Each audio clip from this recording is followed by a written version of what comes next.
Hello again, folks. Today we're going to be doing primarily section 5.3 and 5.4. I might just for the sake of having said I did it really, just mention two theorems that are from section 5.5. I'm not going to give you homework in that per se, but that's very theoretical stuff. It's about theory. It's not really practical information. So your homework would consist of these two things. Like I said, just for the sake of the interest of it, I might cover just two theorems in there from 5.5. Now, I started drawing this diagram last time. In fact, I've probably done several incarnations of it. But I want to sort of walk you through it, especially if you hadn't watched anything else, so just start with this. When you're graphing, at least if you're doing it by hand, there are certain things that it would be good to train your eye to look for, certain features, if you will. Right? You know well enough by now, right, that the basic look, right, or sketch, right, of your function would be determined by degree. So for example, if you had x as a variable, and most likely it would be, if it were x to the first degree and no more than that, then you know it would be a linear function. So you'd have something that looks like this. If you had x to the second degree, a square function, then you would have something that's parabolic. Right? If you had something that was x to the third, you'd have sort of the droop on one side, parabola, instead of it being up here. Right? It would be just staying alive, if you will, dance pose, right? And so forth and so on. Right? You have this information from way back when as a reference. Let's see, this sheet. Right? Save this again. Right? The 7 parent toolkit functions on this are very useful. All right, not only do they tell you the domain and the ranges of the normal condition, but you see the basic sketch. All right, so if you analyze the degree, then you know what to expect, right? Again, these two things at the bottom, exponential and logarithmic, are transcendental functions. They're non-algebraic. They're a little bit more than that. So it's these that are relevant. As for the handout today, pardon me. It's pretty short. I made a table, all right? I'm going to sort of walk you through graphing this 1 or 2 times. That's section 5.3. And then there is what's the procedures basically for polynomial long division and synthetic division. I made this. So if you can print that out, all right, we will get to those things soon enough. Now to complete this thought, right? That's the degree controls the basic sketch, right? Then there are some things called behaviors.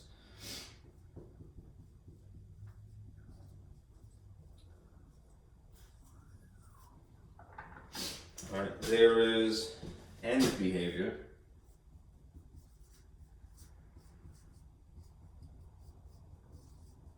And then there's local behavior. I may end up not fitting this, but I'll try.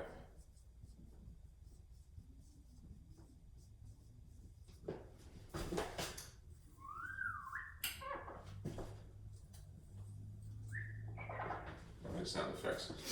Okay.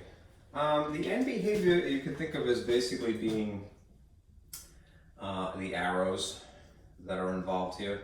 They dictate how the arrows would be pointed. Whereas the local behavior really is talking about specific points on the curve. And if you're going to draw again, especially by hand, any type of function really, but this polynomial right now, all right, you would want some key features like this.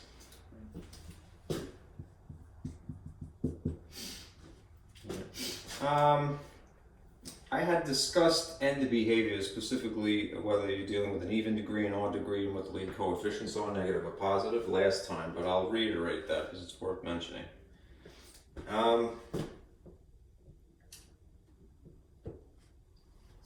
These are the things that you have to consider to start with. Whether you have an even degree or you have an odd degree.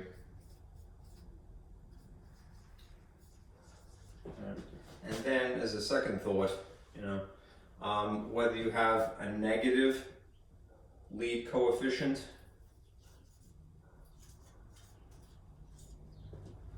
or you have a positive one. Okay, and the same thing in the case of odd. You have to be concerned with whether they're negative or positive, as that will reverse your graph vertically. You will reflect it, I should say.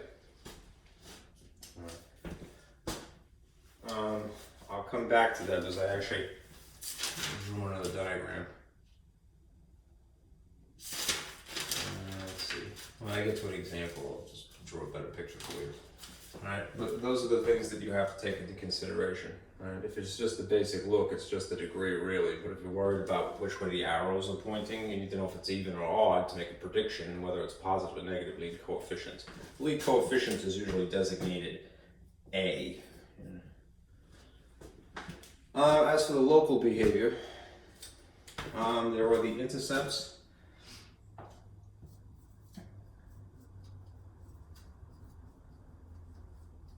X and Y, and then there are the extrema, which are the turning points.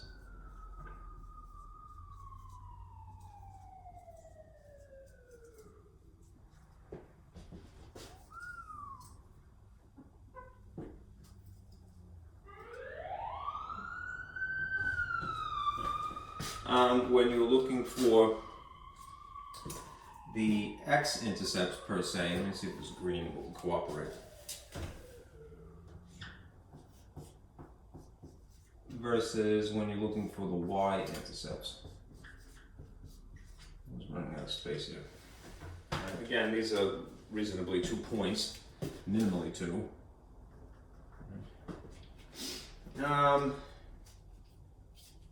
And you know how to go about doing that. You stick a 0 in place of y to calculate. Pitch this just ever so slightly. Okay. And in the case of y-intercept, you stick a 0 in place of x to calculate. It may require factoring in some instances, alright? But it's something more complicated than that, usually. Of these two, right, at least insofar as graphing is concerned, it's the x-intercepts that have a special name. These are referred to as zeros. So do be mindful of that. You see instructions and it says find all the real zeros. Just realize they're talking about the x-intercepts. Even your graphing calculator, if you were to tell it to give you that information, it would have it listed as one of the functions as 0. Right. As for the turning points, these are minima and maxima. Let's see. Trying to pick a color that's not going to be problematic. Minima.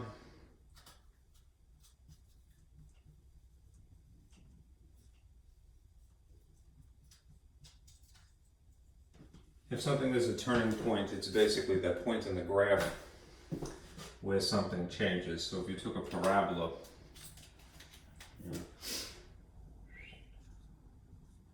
reading from left to right, as x goes this way, the y's are going down. So you would say that this is decreasing. And then there is in the case of a parabola, there's the vertex. And then from that point forward, right, as x continues to go this way, right, y's go up. So this is increasing. That particular point, which we normally just refer to as a vertex, is a turning point. And in the orientation of this parabola, you would call it a minimum.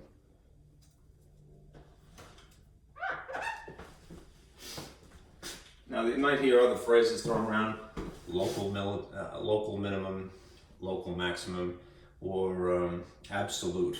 Right. This textbook in particular for this class, they like to use, I think, relative when they mean local, and global when they mean for the entire graph. Right. In case of parabolas, it would be maybe the most precise to say, yes, that is a global or absolute minimum, meaning it's the lowest point on the entire graph. All right, but don't stress over that. Now, there was two other concepts which I alluded to, and I kind of put them in the thought balloon, and I feel like doing that again. Right. Polynomials in particular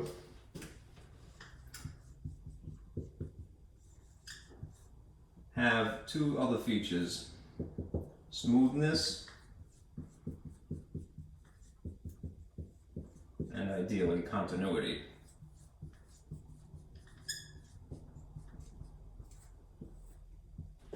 Smooth jazz. Yeah. She's so smooth. What is smoothness? Smoothness is no sharp corners.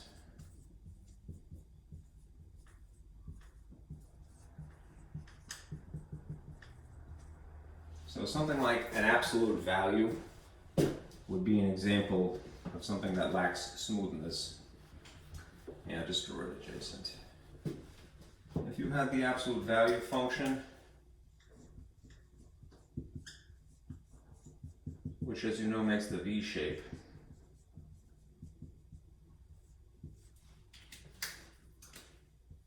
this would lack smoothness, not smooth. Why? Because it has a corner. You know? In the case of a parabola, on the other hand, which is an example of a, coming from a quadratic or a square function, and it's certainly a polynomial, it's a gradual change. Yes, it comes to a mathematical point, but it's a curve, right?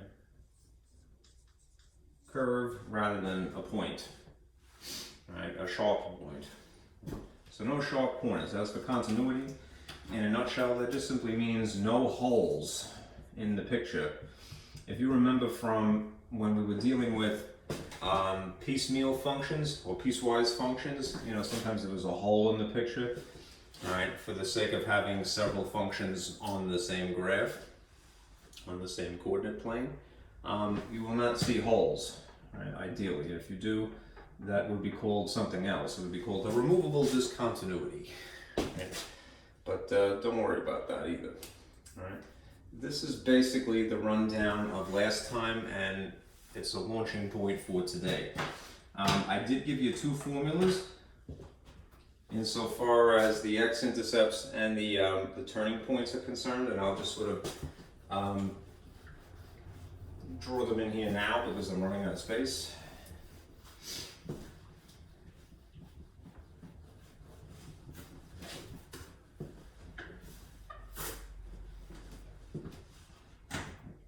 If you want to predict, you could put this closer to this, I just need the space. All right, the number of x-intercepts, zeros, right? Then you could use this basic formula. The number of x-intercepts, that's what we're going to call n in this case, would be less than or equal to the degree of the polynomial. If, on the other hand, you wanted to predict the number of turning points,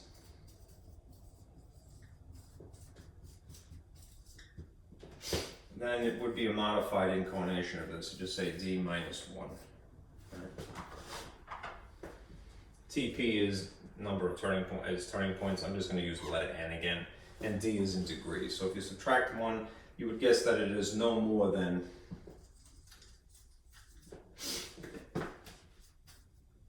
1 less than the degree. Do you end up using all of them? Like, let's just say you predicted you had 3. Not necessarily. It could be something smaller, but you'll know what the maximum is. max number. Okay, primarily this information is useful if you are drawing something by hand, and even though I certainly welcome you to use a calculator, I'm going to show you how to use a calculator for this purpose. Being able to do it by hand gives you a greater depth of understanding, so I'll at least do this with you a couple of times. I get a sip of water, it's getting dry again.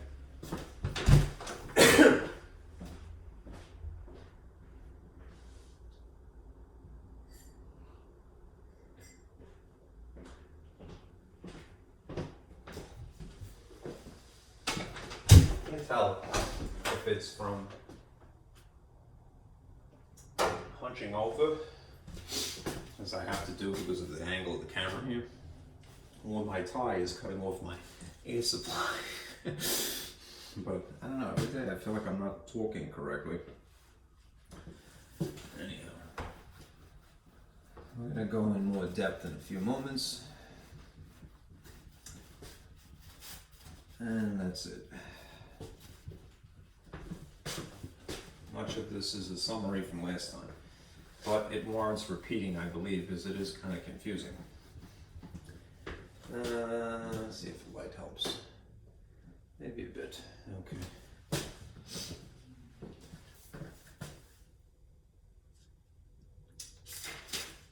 All right. This also, I think, should help. Now, as I've mentioned, we're dealing with functions. And of the specific type of functions we're dealing with, they are algebraic, not transcendental. In other words, not logarithmic, not exponential, not trigonometric, at least not yet. And of the specific type of algebraic functions, we are dealing with polynomials today.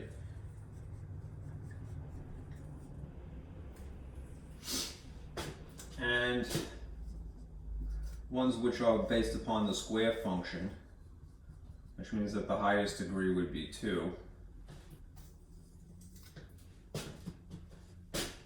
And frequently we're discussing the type that are the amped up version of square, which is known as quadratic.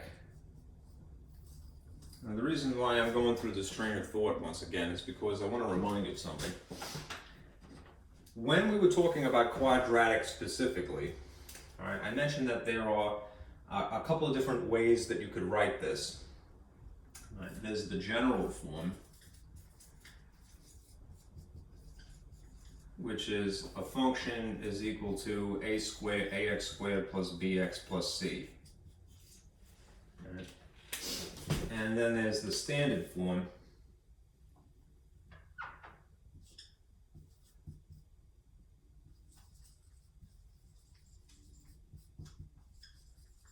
which is this incarnation of the same thing. A times the quantity x minus h squared, because it's a square function, plus k. And then there's this third arrangement, which doesn't get used that often insofar as quadratic is concerned. But if you're dealing with something more complicated, something that's a general polynomial, you might have something written like this instead.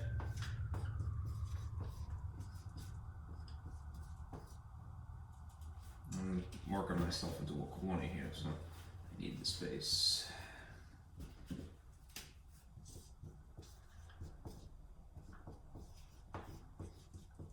This is how, as I had given it to you recently. And again, you didn't have to use something like this. This is referred to as the intercept form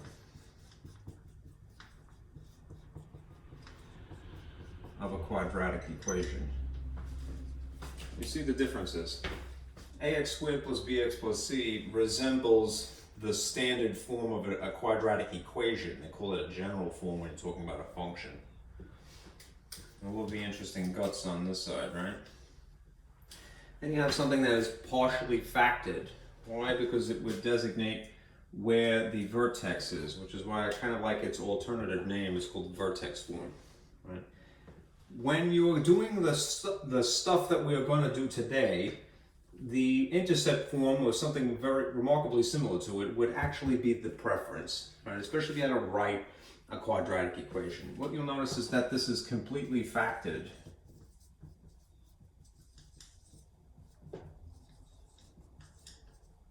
As opposed to partially factored. This reveals the vertex, this reveals the x-intercepts. Okay? So keep this in the back of your head. We're going to basically be doing something similar to this. We're using something similar to this. I need that.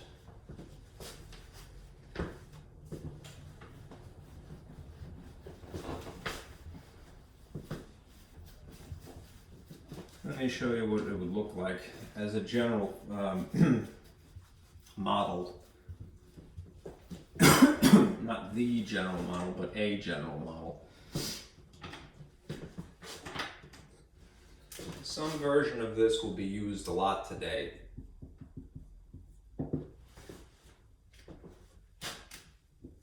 The function with an obvious coefficient up in the front, and then several factors. I'm going to purposely sort of write it like this.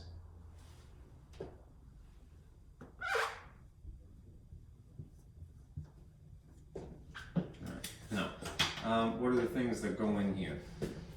Well, in the intercept form of a quadratic, a lot of times, at least the textbook that I had been using, they use the letter P and a letter Q here to go, okay, this is one point and then this is some other point. Like P follows Q. And just not to confuse A with, A is in the coefficient, like A and B. Instead, let's just use subscripts to generalize. So it will be subtracting something, and we'll call this x the first, or x subscript 1, and this will be some other x after it. Dot, dot, dot, ellipses, mean that there could be other things in between, just without having to write them. And then I'll just put this here to generalize, a little subscript n. N is in anything. Then there is the exponents that potentially could be involved, especially if it's not simply quadratic, it would be something that's higher degree. So you might have some exponents, p subscript 1. Let me just dip this a bit. And then a second one, and then ellipse marks, and then to generalize p subscript n. Okay? This is what you would call the factored form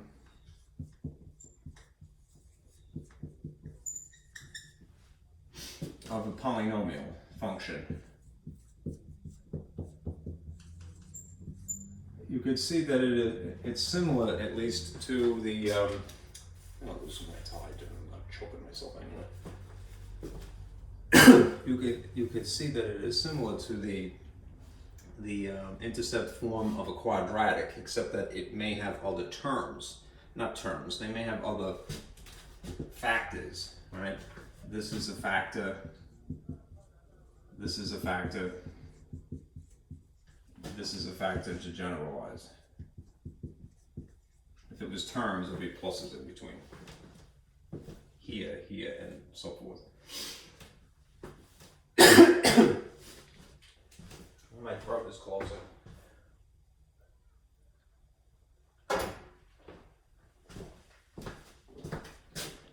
Sorry. Okay. Now, interestingly, why is this useful? Well, number one, this form reveals, or rather, let me rephrase that, the factors involved. And I'll sort of insinuate factors by writing this, the word factors encapsulated, because that's what factors look like, right? The factors reveal zeros, right? AKA x-intercepts. The x-intercepts would be I'll just put them here. x1, x2, xn, whatever they are. Okay. You know from factoring and using the zero product rule that when you're solving for x, right, it's usually the opposite sign of what's written here. So if it's minuses and in this model, they would be positives, right? The second thing about this that is useful is that there are these powers, right? That's really why they use the letter P. I think exponent would be a better way of saying that, so I'm going to symbolize that by saying powers. This little upward pointing arrow here is in slightly higher tier, right? They reveal something known as multiplicity.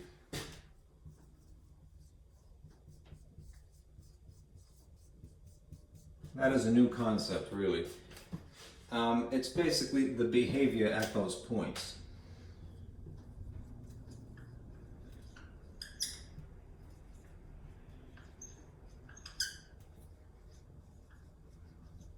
Okay, so there's a lot to glean from having something purposely or strategically written in this form.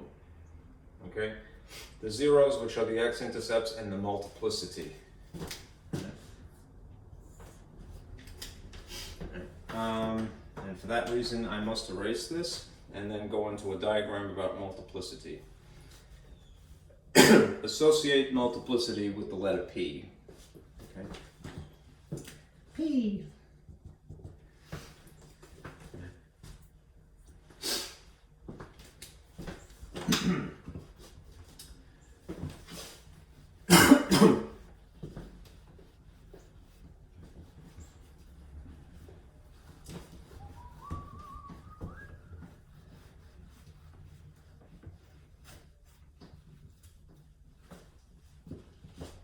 Okay, here's a diagram to summarize multiplicity.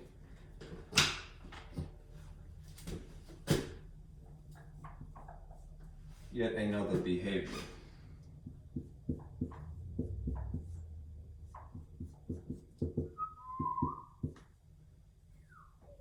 Okay. There is naturally going to be the multiplicity that is the even multiplicity.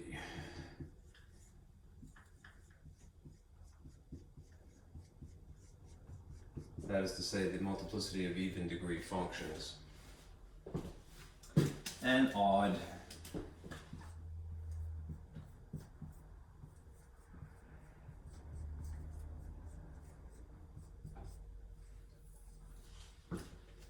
Okay. Let me just make a little, designate a little space for myself here. If you have even, let's start with the most basic type. All right, again, I'm not too creative. A square function, right, would produce the parabola shape. So you would have, I like y's, something no more complicated than, say, x squared.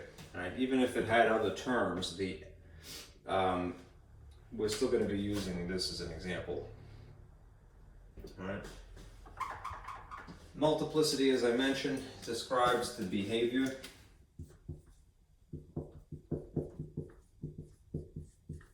at x-intercepts. I'm just using blue here because I needed it to make it a little bit more distinct here. Maybe encapsulate this in green. It's a weird thought balloon, right? What do you notice about the points that is at the x-intercept here? There's really only two things that you could consider in 2 dimensions, at least. That it's either going to go through the x-axis, or it's going to just reflect off of it, bounce, really.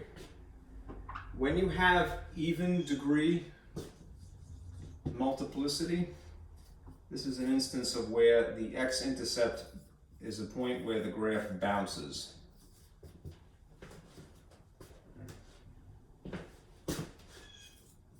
Off of the x-axis.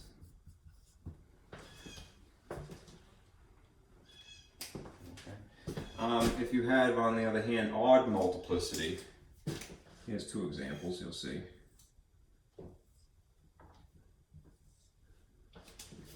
We'll take the most basic type. Let's try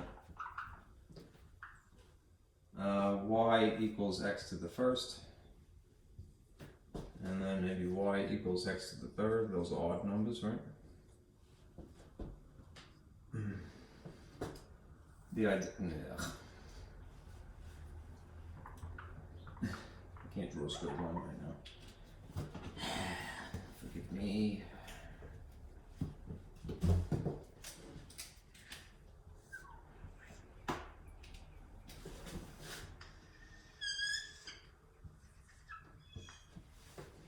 If you analyze the x-intercept, which coincidentally happens to be the y-intercept, as in this case as well, but just paying attention to the x, right, axis. Right. Is it bouncing in this case, or is it doing something different? It's doing something different. It crosses the x-axis. Right, at the point of the x-intercept, the zeros. Right. Even if you had a more sophisticated graph than x to the first degree, if you had x3 cubic function, right, it still goes through, it penetrates, right, rather than just touches.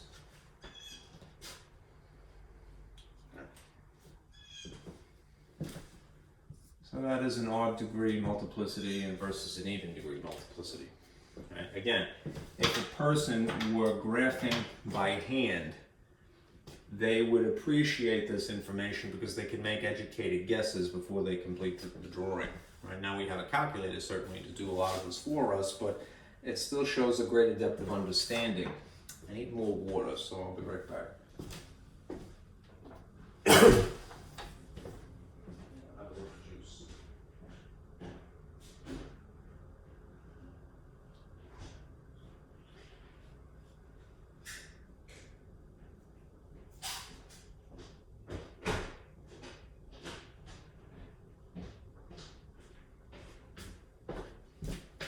You know what? I'm looking for sponsorship, so I'm drinking some ruby red grapefruit juice.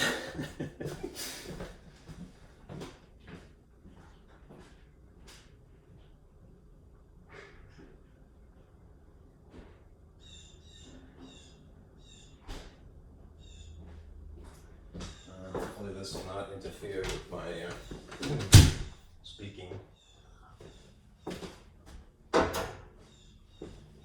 Worse than it has already. Anyhow, just beware of one thing. Right? When you're looking for multiplicity, right, make sure you factor first.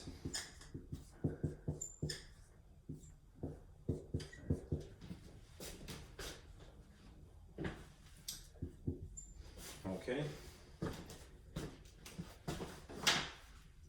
Times that is an oversight. All right, now let's do some calculations.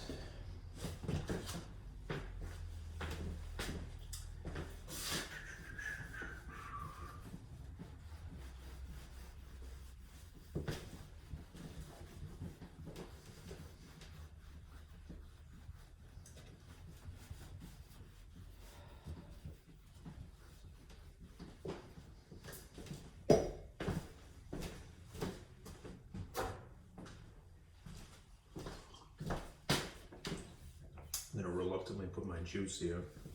Hopefully it won't get felt in it. Okay.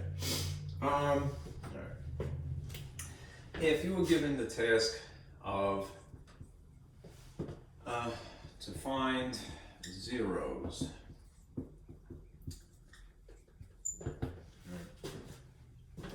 of a polynomial function, that by itself is not too complicated.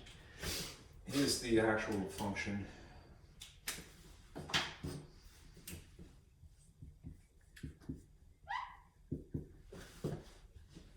negative 2x to the fourth plus 2x squared.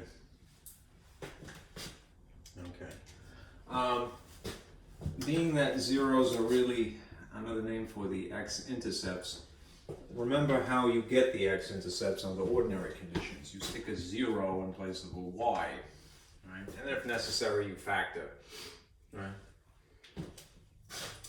Remember, f of x is just an alternative way of saying y. So this is really what we're working with. Okay.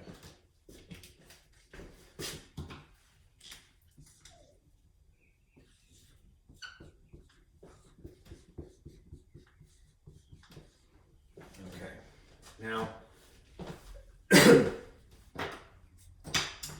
if we were going to factor the interesting half of this, it would be the monomial GCF most basic incarnation of factoring, where there is something sitting outside of parentheses here, and then two things, because it's two terms, left behind on the inside of the parentheses. You can see that they have a common coefficient here.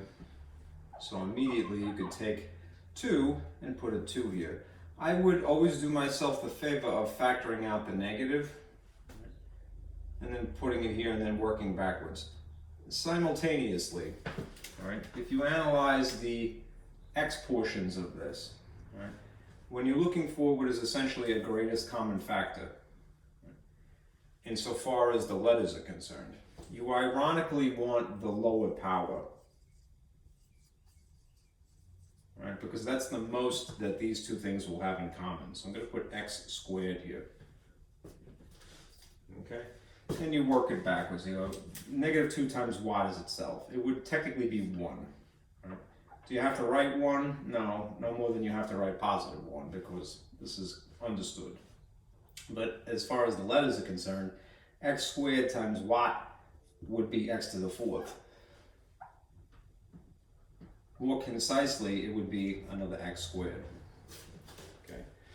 Negative 2 times what is positive 2. In this case, you really must put the sign.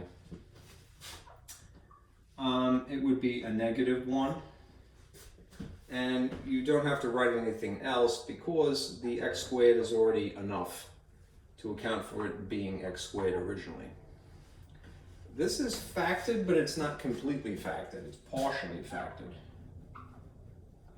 So what you would, if you get good at factoring, what you notice after a while is that, well, you make some progress, and that's great, but you don't want to go the whole 9 yards if you can help it.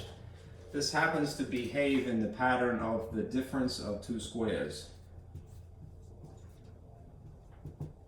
which means this one here, this is really the difference of two squares. It's the difference, subtraction symbol, of two things that happen to be squared. This one is obviously squared. That one is disguised. 1 is a perfect square. So if you wrote 1 in the more convenient form, it would be that. It isn't changing the value of it, it's just making it easier to recognize this relationship. That can be factored. So how would that factor? Two nearly identical terms, factors. They have all these features, but just to make sure that it's a binomial in red here and not a trinomial, the middle term, when this would be FOILed, would cancel only if you make sure one of these is positive and one of these is negative. So you have this. Negative 2x squared. And on this side, this is still set equal to 0. All right. This is now completely factored, which is the ideal situation you want. Notice what it resembles. It resembles the intercept form of a quadratic function, or the intercept form, a completely factored form of a polynomial function, whatever you want to call it. What you might do is tinker with it a little bit. It's not going to kill you. As long as there are these parentheses here, It is understood that the leading term, this leading factor here, is technically a factor. If you want to make it more obvious, you could put it in its own little parentheses like that. All right. If you want even more so, you could get rid of this 2 by dividing it out. We're going to have to eventually anyhow. How come? Right? Because now we need to use the zero product rule.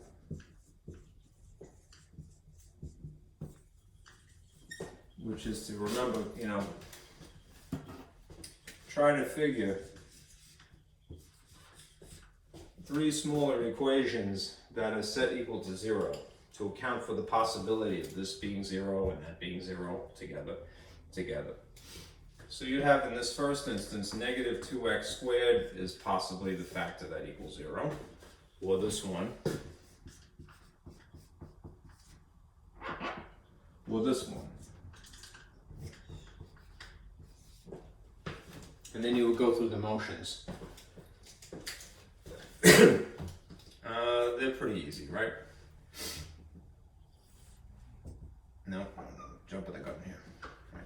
If you have one term basically on this side of equals and a coefficient of negative 2, start by dividing out negative 2.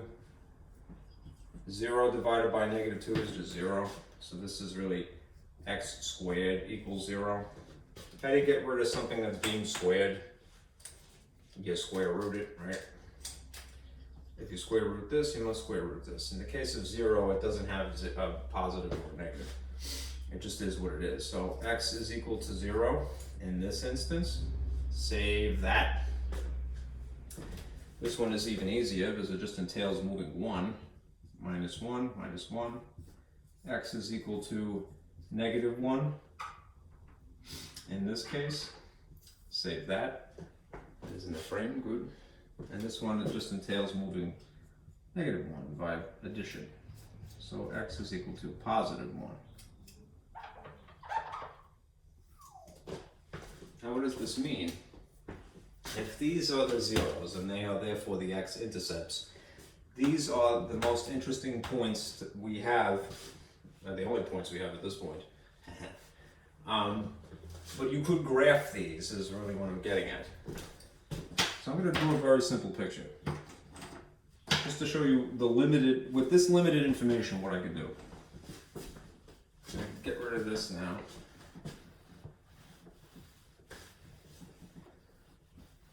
We have ascertained that there are x-intercepts, real zeros, whatever you want to call them, at these locations.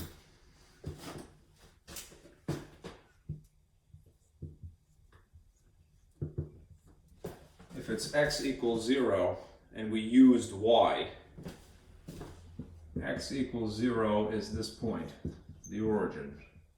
If this is x equals negative 1, alternatively, then this is negative 1 comma 0. If this is x equals positive 1, then this is positive 1, 0. They are all zeros for the y because that is what we had used here. Okay? Now you might be a little worried. You might say to yourself, hey, you know, I remember a long time ago, buddy, you said that if you have a degree 4, that you should expect 4 answers.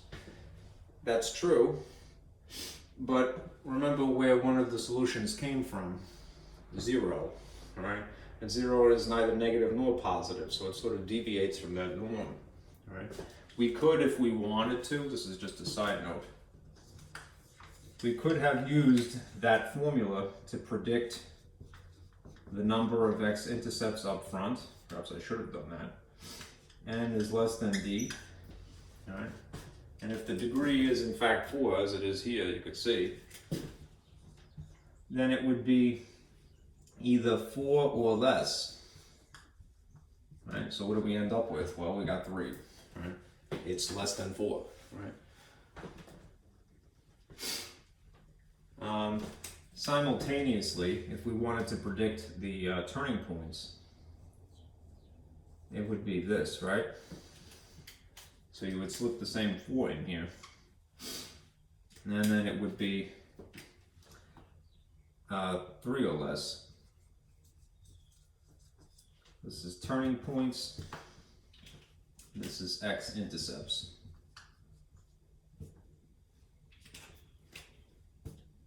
Okay. Those are our predictions. Does that mean you're going to get exactly 4 every time? No. All right. It might be something smaller than that. In this case, it happens to be one of them, 3. All right. And same for the turning points. It might just be 2. Okay. Now, if I start to sketch a picture, here's what you would do. You'd have your coordinate plane, right? And you'd have points at those locations, right at the origin, right? Which makes this, in theory, also a y-intercept, because it goes through, it touches the y-axis, right? At -1, which would be here roughly, and at +1, which would be here. That isn't much of a graph, but that is something that you could get right off the bat.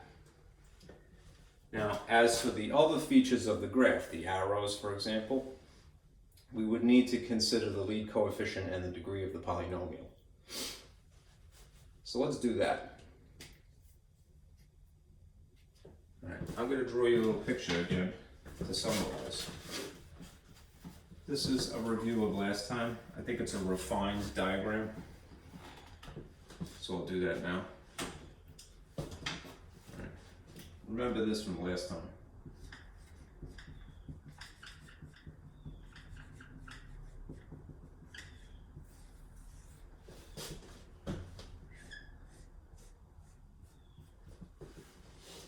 There's a situation where you have a positive lead coefficient and an even degree. Right, more or less the normal situation for an even degree. And then there's the situation where you would have a positive coefficient and an odd degree.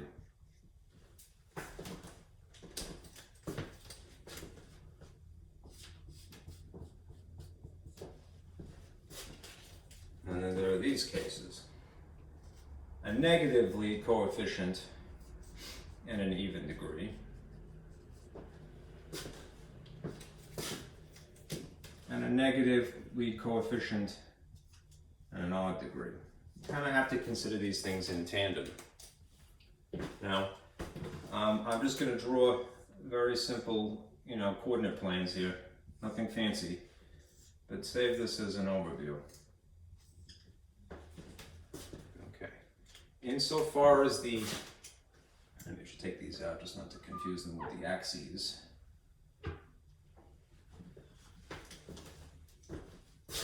If you have a situation where you have an even degree, all right, these are basically where the arrows are going to be situated. Up, up, and away. Okay. Bolt up, all right.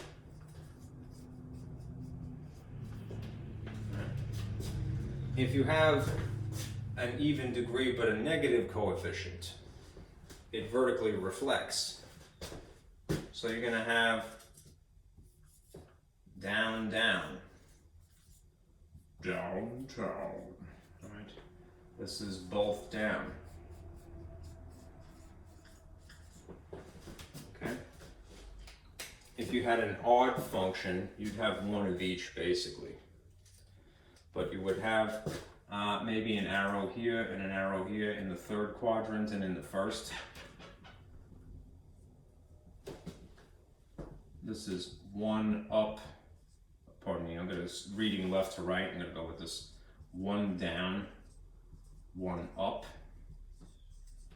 And if you have a negative coefficient, still odd degree function, it's going to get vertically reflected. So you would have this situation instead. So 1 up, 1 down. Okay. Now, how is this a benefit to us? This is from basically a summary of last time, and I think maybe even a better diagram than I had given you. We can make a prediction about this drawing. right? Just from the situation here. This is the lead term. It's not factored when you're analyzing degree of the function, right? Not factored is when you want to consider this, right? The degree of the polynomial is the lead term's degree, so it's 4. So would you say that this is even, or is it odd, right? It's a situation where it's even. So even though it's going to be a slightly flatter parabola than normal, and maybe moved over a bit, and corrupted somehow by this next term, all right, one could guess that since it's a negative coefficient, that we would have a situation like this for this problem. So I'm just going to put an arrow this way and an arrow this way. I'm not going to connect them to anything. I'm just going to say that it would have to be situated like this. Okay.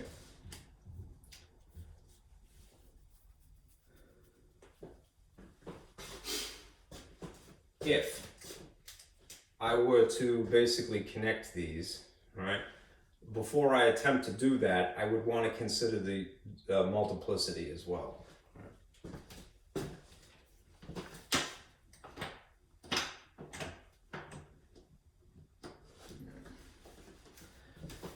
So perhaps I will do that now. Let me erase some stuff because I need the space.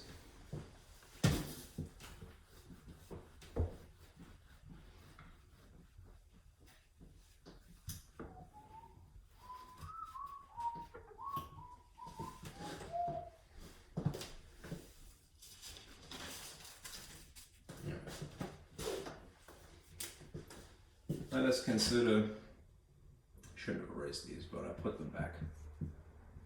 The multiplicity of these points.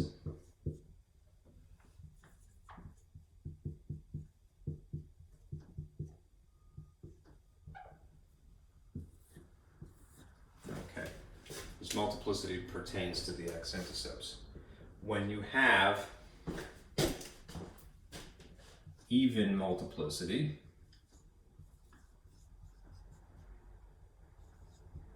versus when you have odd multiplicity. Even is when it bounces, and odd is when it crosses. Now, in order to analyze this, we need it to be factored instead. Alright, so the thing that I had originally, I need to put back, unfortunately. Let me erase this not to conflate anything.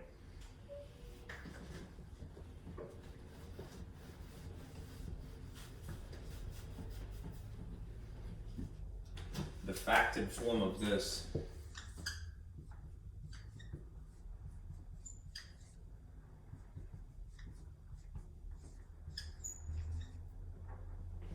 was negative 2x squared, and then x minus 1 and x plus 1.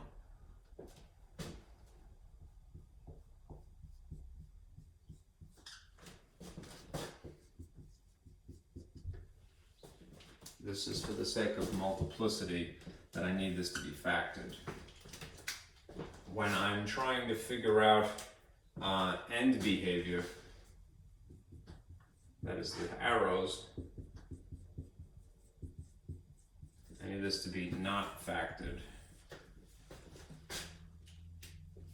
Okay? Now, what are the degrees here? If I slim this down a bit, right, and in the case of this one here, I really should do that. This is 0, and I divided out negative 2, right? It might be more obvious that this is a factor that is squared, right? You could pluck that out of here without doing that, but if it makes it more obvious, divide out negative 2.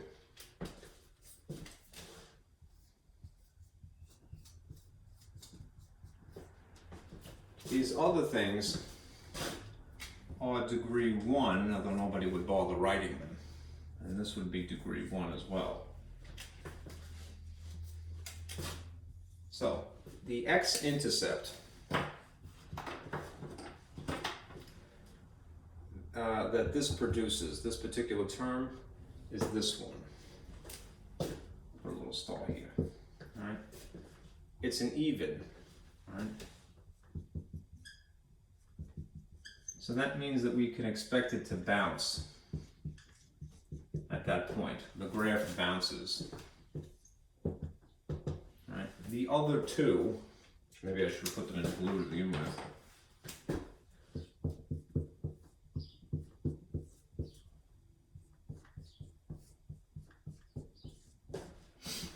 Come from these two factors, right? And they're both an odd degree. So what you could see, since they're odd, is that they cross the x-axis. Right. So we have two things going on here. The end behavior, we've already figured that the arrows would have to be here and here respectively. We just haven't connected anything. The reason I haven't connected anything is because I haven't taken the multiplicity into consideration until now. All right. If I analyze this point and this point, which would be the blue ones over there, right? That's here and here in the picture, this rough sketch. It would be totally okay to go through the x-axis in both of those points. So I'm going to take this arrow and go through here and here, because it has an odd degree, it has odd multiplicity, and therefore it crosses at that point. All right. The other one, the thing in red here, is a point where it bounces, which means that there would have to be a dip here and here. I haven't connected them yet, but I can. The graph would have to basically peak at some point in order to go back down to the x-axis and bounce. Boing! And then do it again, like so. As for the location of what would be the maximum here and the maximum here, you'd have to figure it out brute force, you know, test points, right? But if you're just trying to do a rough sketch, this is basically it, right? I'm going to type this into our calculator now and just prove a point that this is basically what the graph would look like. Something like that. Looks like a giant M. Very curvy M. Ooh la la. Okay. Okay. You should have a graph that looks something like that, right? Really did minimal calculations. We did have some information that we need as a reference, and we do have to memorize these fun facts, but you can still make a basic sketch, right? Again, a more precise graph would be also knowing the maximum here and the maximum here, but for right now, the only thing that we could do to get those would be to brute force work from the left and from the right. That is, start plugging in x values and seeing what the y is until we see a sudden turn in the numbers, a fluctuation. Right. Let's use a calculator to prove this point. Right. Here's our calculator. Right. You hit y equals. May have to adjust the screen. I'm going to enter this function, scribble as it is. Hit the minus for the coefficient. It's 2x. I'm going to get the fourth power. So I'm going to hit that upward pointing arrow and then 4. Right. Scroll out of here. Put plus 2x. And I could square it easily by pressing this button if I need to. Make sure that I duplicated it correctly. Looks like it's fine. Right. And now I'm going to hit graph. Again, if I have to adjust the screen dimensions, I will. Right. It's a little too far away to appreciate. So I'm going to hit zoom. And then I'm going to zoom in. So that's option 2. You got to hit enter, unfortunately. And then you see something a little bit closer. There you have it. Isn't that cool? All right. That's what we predicted. Now again, if you want, rather than do it brute force, this is kind of the reason why we have calculators as well. If you want to get the maximum here and here to make a more precise picture, of course you have a machine doing it, hit calc feature, which means you need to hit second and then trace, and then you could look for what you predict is a maximum. Right. You may have to do this twice, unfortunately, but remember, you have to move the bug over and tell it where to look in a very narrow frame. All right. So, I'm reading this backwards. So, go to what you would expect is just near the top, but a little bit over it to the left. You could see these numbers changing too to help you. You could also make an educated guess. All right. I'm going to say that this is the left bound. Let me just look at that really quick. Yeah, okay, hit enter. Then it's going to ask you, well, I'm going to look this far to the right. Then you scoot over just over the hump. And you go, yes. And you say, want me to guess? And you go, yeah. All right, and it tells you, right? At y equals -1/2. Pardon me, at x equals -0.7. You're up half y. So you could make a guess about this number if you're not too content with that. It's because of the nature of this graph, it's kind of wavy to begin with. That's probably okay. That number seems very familiar. Square root of 2 divided by 2. So I'm going to try 0.7. Yeah. If you use 0.7, you'd get just shy of 0.5. I did the other point here. I would bet that it's probably this, just from the sake of familiarity. It's probably the square root of 2 divided by 2. That number is very familiar. Do the numbers, if you do these calculations a lot, you go, why do I know that number intimately? It's that. Anyhow. The square root of 2 is like 1.41, so half of that is 0.7. Right. Anyhow, we got the same drawing as the whole point of this exercise, right? And we didn't really have to suffer too much. We really just needed to look at the x-intercepts as far as the calculation is concerned.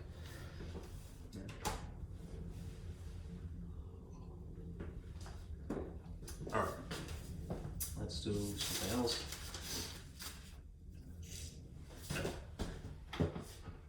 Let's do another.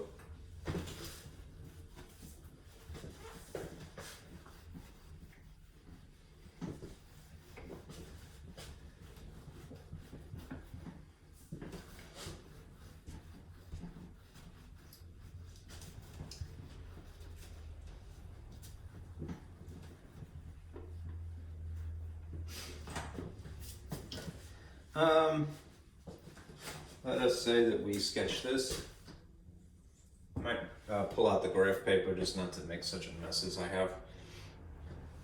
Sketch this function.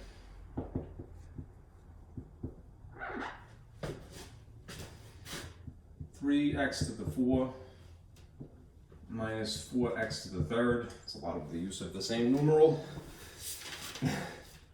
Ledger.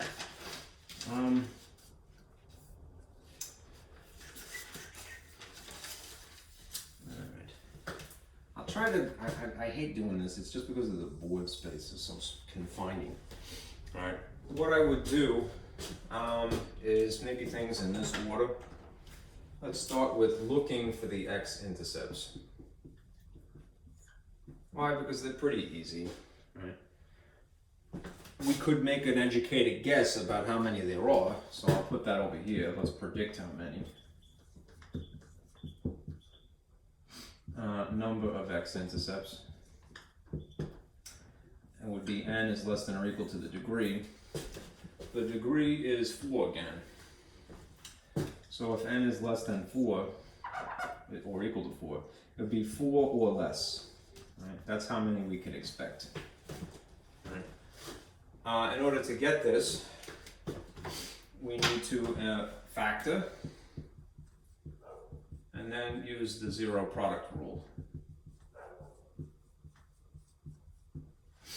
So if this is 0 is equal to 3x to the 4th minus 4x cubed, again, we're going to try the most basic type of factoring, which is to rip out a common feature here and here, each of the terms, and putting out in front. In which case you see they don't have a coefficient in common. The GCF would be 1 technically, and unless you're putting a negative here, and you don't have to in this case. All right, I wouldn't bother. I would just simply stick with the letter for the sake of simplicity. That's the most that they would have in common, so it would be x to the third on the outside. All right. X to the third times what would be 3x to the 4th. It would be the 3 times 1, right, and an extra x. Okay, and then x to the third times what would be negative 4x to the third, just minus 4, right? This is completely factored, right? It's not too satisfying, but it is done, right? So what we could do now is say, all right, well, I have two factors, right? That's one, and this is the other, right? There's only one iteration of 3x minus 4, so I'm going to purposely write degree here. Normally wouldn't bother. And if this is just x to a exponent of 3, I'm going to sort of make it as obvious as I can that this is degree 3 here. All right. Now, if I use the zero product rule at this point, we have x to the third is equal to 0, and we have this binomial 3x minus 4 equals 0. Right? This one is super easy, right? How do you get rid of x cubed? You perform the opposite operation to both sides. Because you're dealing with 0, it's sufficient to say that this is x is equal to 0 and nothing else. It means that there's going to be an x-intercept at this coordinate, 0, 0. This one is a little bit more complicated because you have to move the 4 first via adding. And then you have positive 4, and you're going to divide by 3. And then you have this coordinate. If x is equal to 4/3, it's kind of a crummy number, but it's 4 over 3 or 1 1/3, 1.3 repeating, comma, 0. Okay. Look what the prediction said. It's going to be 4 or less. How many did we really get? 2, which is less than 4. It's true. All right. So not a bad thing. Let us make a prediction about the number of turning points as well. Right? It would be n less than or equal to d minus 1. So n would be less than or equal to 3, which means that it would be 3 or less. Well, if we only have 2 x-intercepts, really, it's going to be 1 turning point. Right?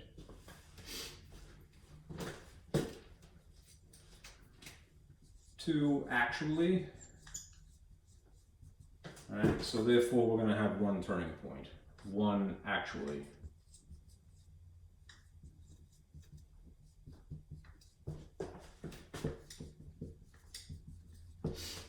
Okay. Here's a quick sketch. We would have a point again at the origin, 0, 0. There would be a dot here. And then 4/3 is really 1 1/3. So if you figure this is 1 and this is 2, 1 1/3 would have to be approximately here. That's 4/3. Okay. Only 2 x-intercepts, then there's going to be 1 turning point in actuality. All right. It's less than 3. It's not lying. All right. But now we need to decide. All right. Are the arrows pointing up or down?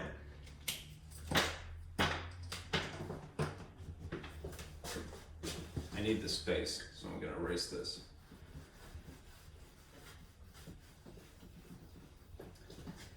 And I'll just kind of write this where I can. 0, 0. And this is 4/3, 0. Alright, otherwise known as 1 1/3, if you like that better.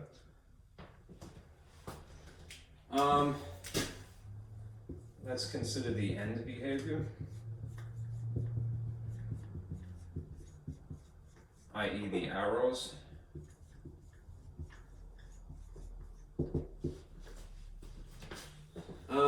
What is the situation? All right, we need to consider the lead coefficient in order to answer this question of where the arrows are going. Lead coefficient and the degree in tandem.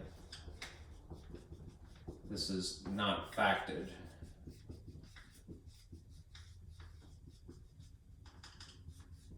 Okay. The lead coefficient is a positive. Right? So we have a positive A for our lead coefficient, and the degree is even. Okay, we have that situation. That's more or less the normal situation. So what we would expect is upward pointing arrows. Up, up, and away, both up under those conditions. Both up. Right. So I'm just going to roughly put an arrow here and an arrow here. Right. Now let's consider the multiplicity.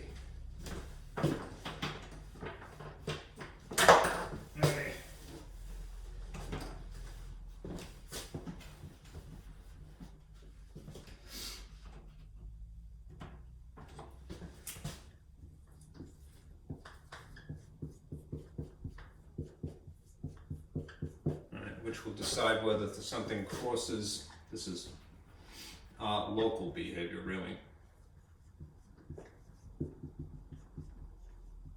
Local behavior of the x-intercepts.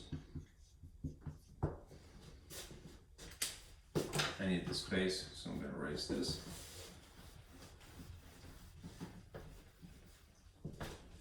Okay. And in this case, we need this to be factored.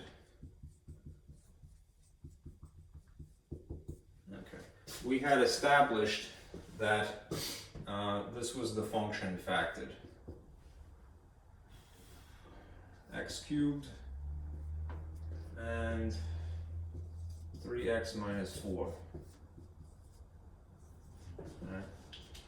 I should really put those in a contrasting color.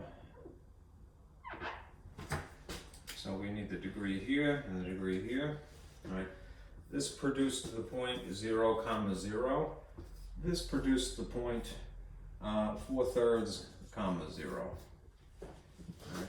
Since it's degree 3, which is odd, and this is also odd, right?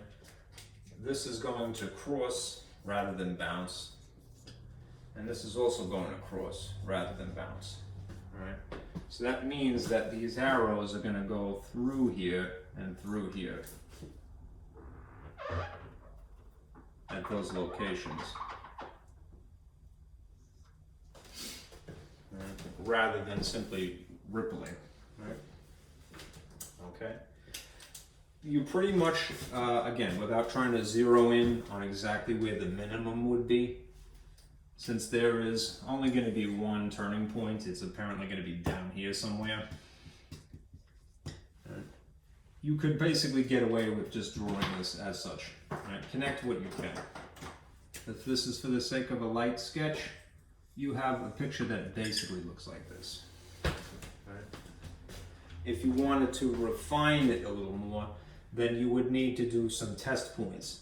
Start trying to calculate what a y value would be between 0 and say 1. All right? Between 0 and then 4/3. Between 0 and a half. All right, you narrow the frame. All right, otherwise you use your calculator. All right, so we'll do that now. All right, we'll go back to a blank. 3x to the 4 minus 4x to the 3rd, and you would have that goofy arrangement there, and then you hit graph. And then you would see it. This is interesting. If I had bothered to calculate some test points, you'd see that there'd be a bump here. All right. My picture is not bad, but it could be more precise. All right. All right. Again, how do you do that? brute force, all right? You start trying some coordinates, some x values in here, and plugging them into the function to see what y would be, right? And eventually you'll see it will bottom out.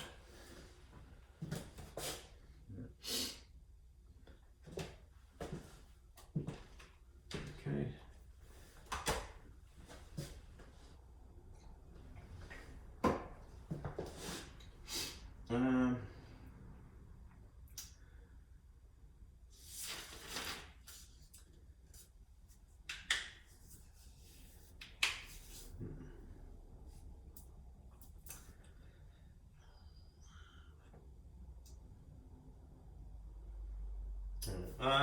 Let me give you this. It's very theoretical, it's less practical.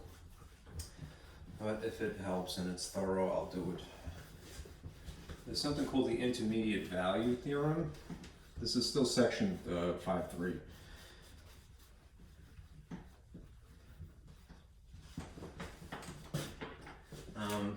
But if this comes up in conversation anywhere, intermediate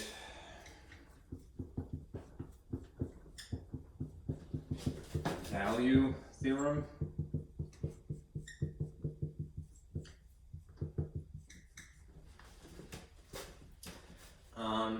This is basically used to predict the existence of an x-intercept.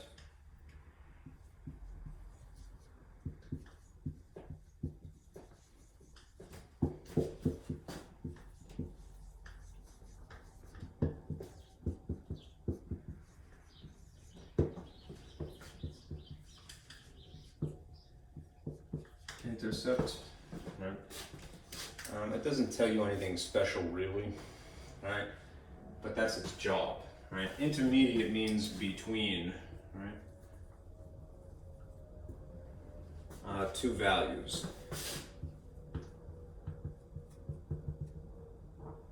This is kind of a dumbed down version of it.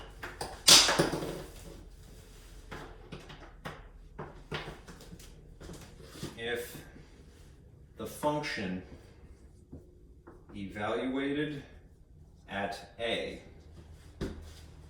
and B, and the function evaluated at B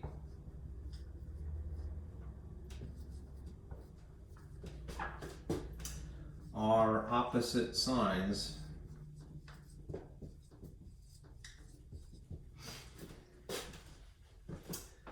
then there is at least one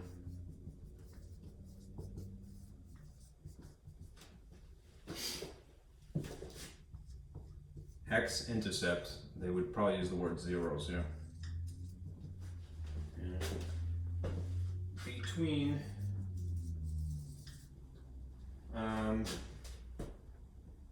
A and B. Right. Now notice something. A is an input, which means that A is really an x value. Right? B is an input. So that means that B is really what? It's a different x value. And you are evaluating in one case using that x, and you're evaluating in a separate case using that x. Right? If you evaluate a function using this figure and this figure, and then you end up with something that is the opposite signs, one is negative, one is positive, then there is at least one x-intercept between A and B. Right? Basically, that is telling you brute force, try some figures, all right, some numbers, all right, and look for the sudden change. Okay, you'd have to make a table in a case like that. All right, I need this space, so I'll erase this. To illustrate,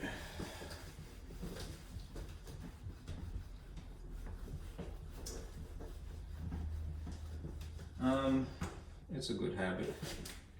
Let's say that we were using this, all right, to show that there are at least two zeros.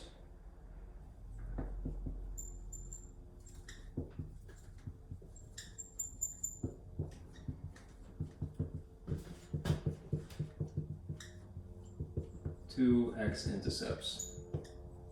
You don't have to strangely calculate them, You just have to predict that they're there. So here's an x. I'm going to make a table.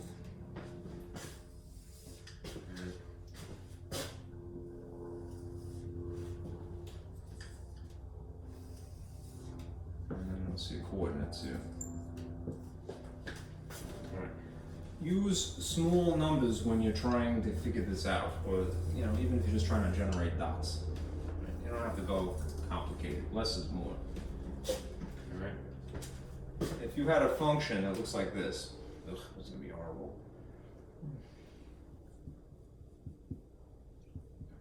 X to the third minus 5x squared plus 3x plus 6. Right? If you tried out these inputs, 1, 2, 3, 4, and you systematically put 1s in here, simplified, it spits out a y. If you systematically stick a 2 in here, simplified, it spits out a y.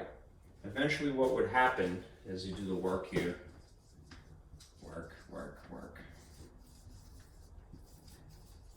Right, and you'll see these answers. You'll see positive 5 in the first case, 0, negative 3, and then positive 2. All right. And if you group them together, you would get what? You would get, this is 1 comma 5, this is 2 comma 0, and this is 3 comma negative 3, and this is 4 plus 2, 4 positive 2. All right. Now, show that there are at least 2 x-intercepts. From doing the calculation, if you got a 0 value for y, this is one of the 2. Right? This is an x-intercept right there. The intermediate value theorem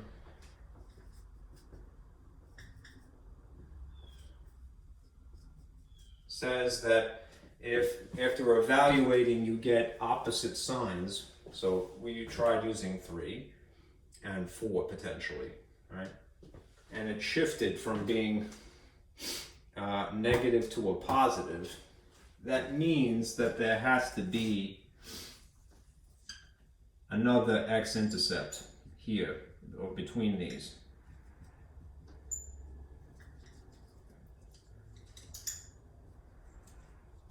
All right, why? Because it shifts from a negative to a positive. Right. At least there. Okay? So then what would you have to do? Instead of using whole numbers, you'd have to use a decimal like 3.5. Right? It's very brute force, right? But that theorem exists to help you, guide you if you're doing this by hand.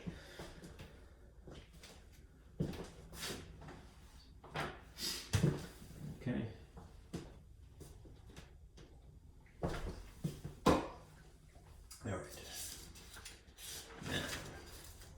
Let me show you how I designed this handout. Now I'd like you to take this out if you're with me.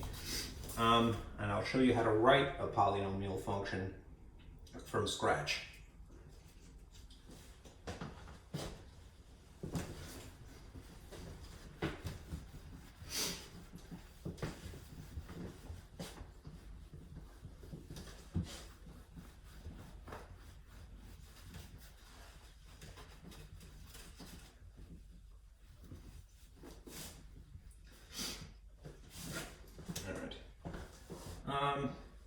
I don't have to get out graph paper. I'll just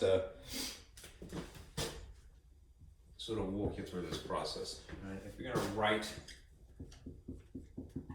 a polynomial function, right, one thing I would suggest, start with the model. Right? Right. Remember that we're going to employ this at one point.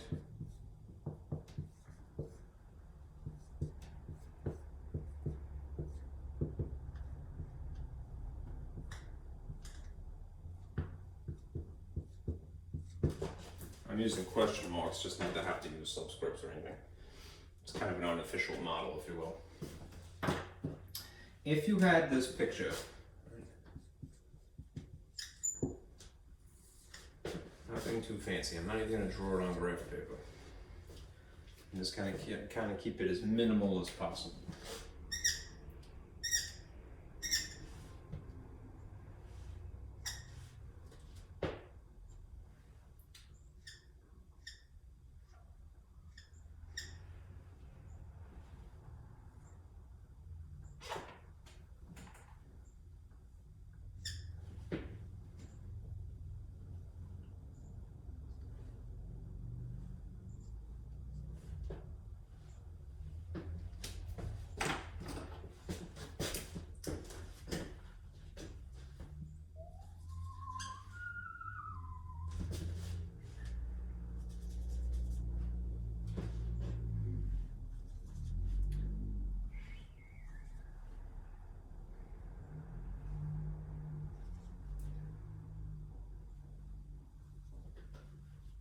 Okay.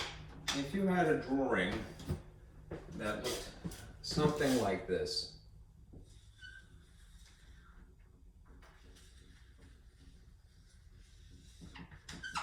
there's a lot you could glean from this, even just staring at it for a moment. A couple of things you could tell immediately. Number one, what is the direction of the upward? Yeah, I just said it. What are the direction of the arrows, right? There are upward pointing arrows.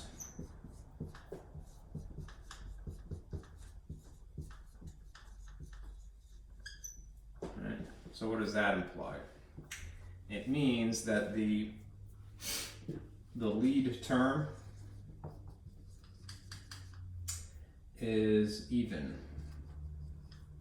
degree. Right? And it has a positive coefficient. Right? To summarize that, it means this: positive a x to the even.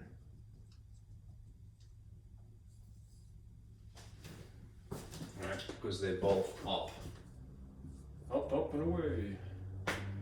Flying high in the Superman socks. Okay. Let's see. Another thing. 2. There are points where the graph, the green line, is supposed to be green, it crosses the x-axis. So how many x-intercepts are there? 1, 2, 3. There are 3 x-intercepts. Zeros. Okay. Let's analyze the multiplicity.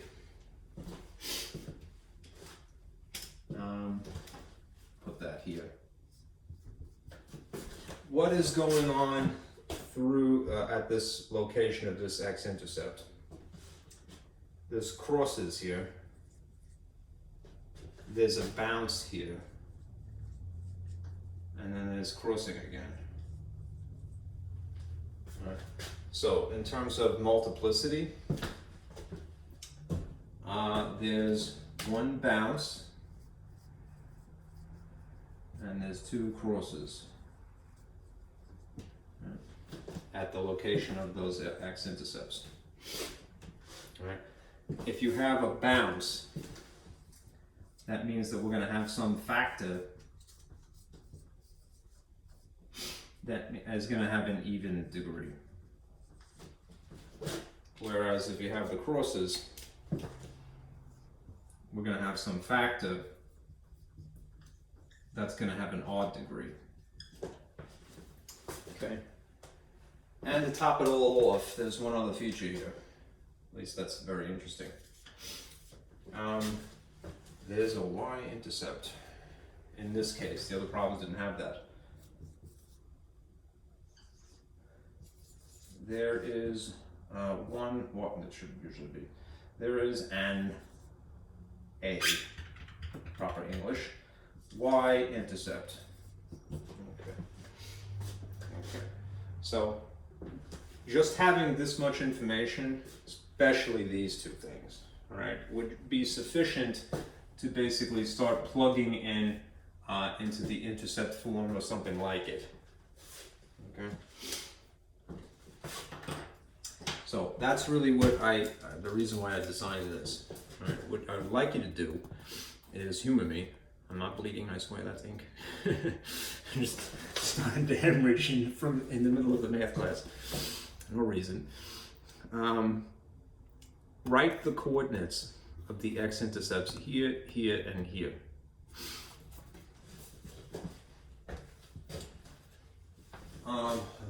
Let's see.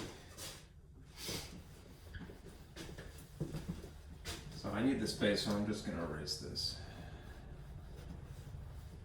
And I'll maybe save that, because that could be useful. Okay. We have, on my diagram that I illustrated you,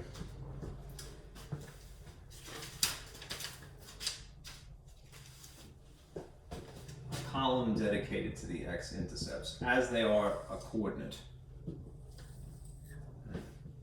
And I'll show you how I should write this. Okay. The factor that you get, and then considering the multiplicity,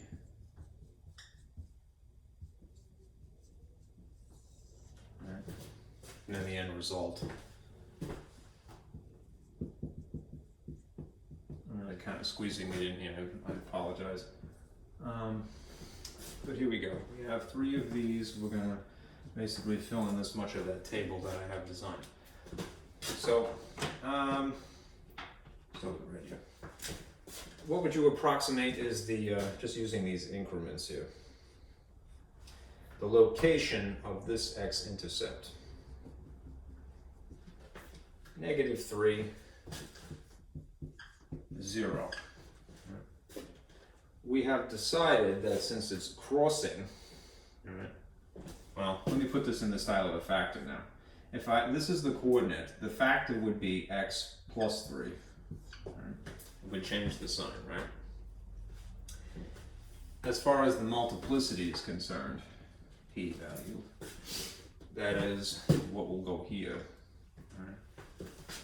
We know that this crosses.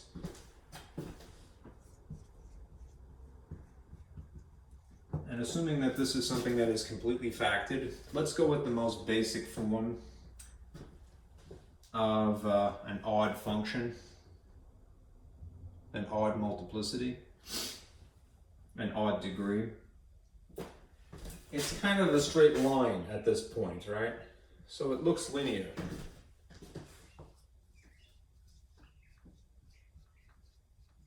That implies basically that this would be x to the first degree under normal conditions, but instead it's going to be a binomial. So our result would be x plus 3 degree 1. Right?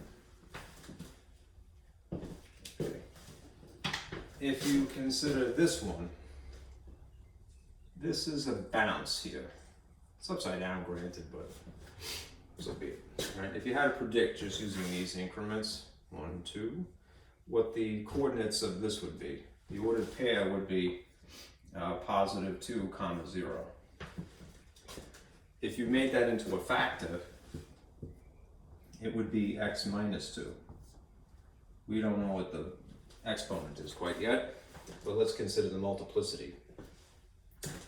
It bounces, and it looks like a parabola.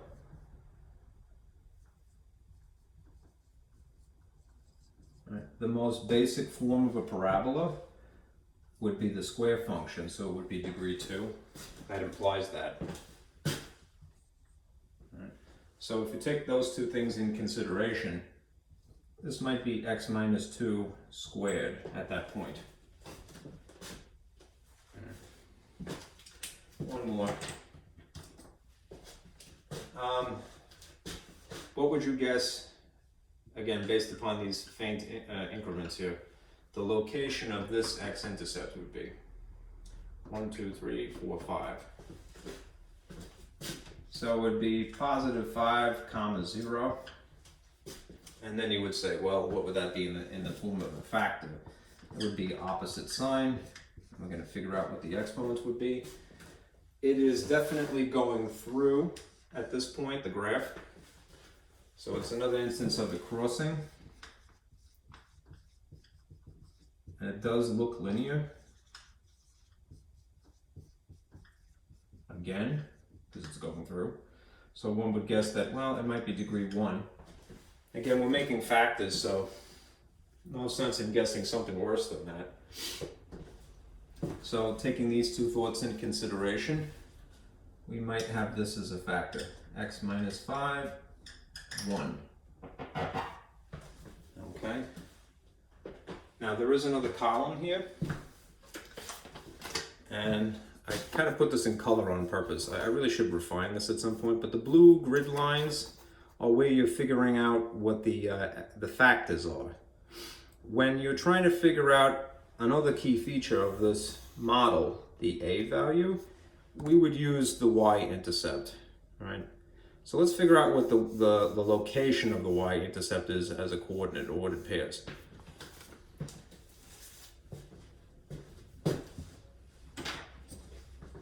I don't have the space, so I'll just put it here.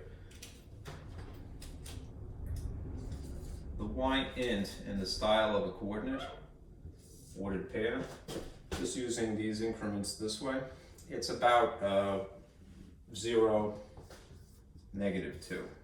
Okay. We're going to use this to calculate A. Alright, now unfortunately I have to erase a bunch of stuff. So save this much information and I will free up the space.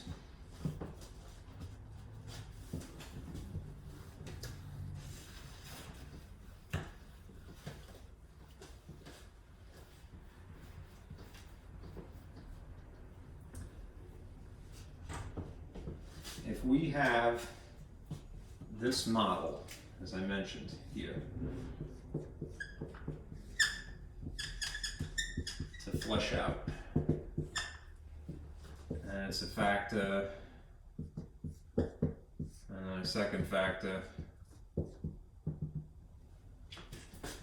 we have this much information we could stuff into it already. We have the factor x plus 3, and it's technically degree 1. That was the first one. And then we have this other factor, x minus 2, and it was degree 2 we're predicting. And then a second one, pardon me, a third one, x minus 5, and that was degree 1. There's still this letter A up in the front, and there's still the function symbol. All right, we need to figure out A. If I were more strategic, I would conform myself to the good etiquette of math, which is take the higher degree and put it in the front. I'll do that later, all right? But for right now, it doesn't matter. If I'm going to incorporate the y-intercept, because I have to use some point other than the x-intercepts, and y-intercept is pretty easy. It's 0 and then it's -2. I'm going to stick the 0 appropriately in places of the x's, and I'm going to stick -2 appropriately in place of y in this case. Remember that the function of x is really just y. Right? So if I fill this in with -2 equals a, and then fill in some space here, 2, 1, 1. If I insert a 0 for that y-intercept, here, here, and here, and this is +3 only, this is -2 only, and this is -5. Okay. That reduces this to -2 is equal to a times 3, -2 squared, and -5 to simplify. I should perform the order of operations, that is simplify the right side of this strictly before I start moving stuff algebraically. So my focus should really be here. -2 squared is really 4. So this -2 is equal to a times 3 times 4 times -5. Okay, I need the space.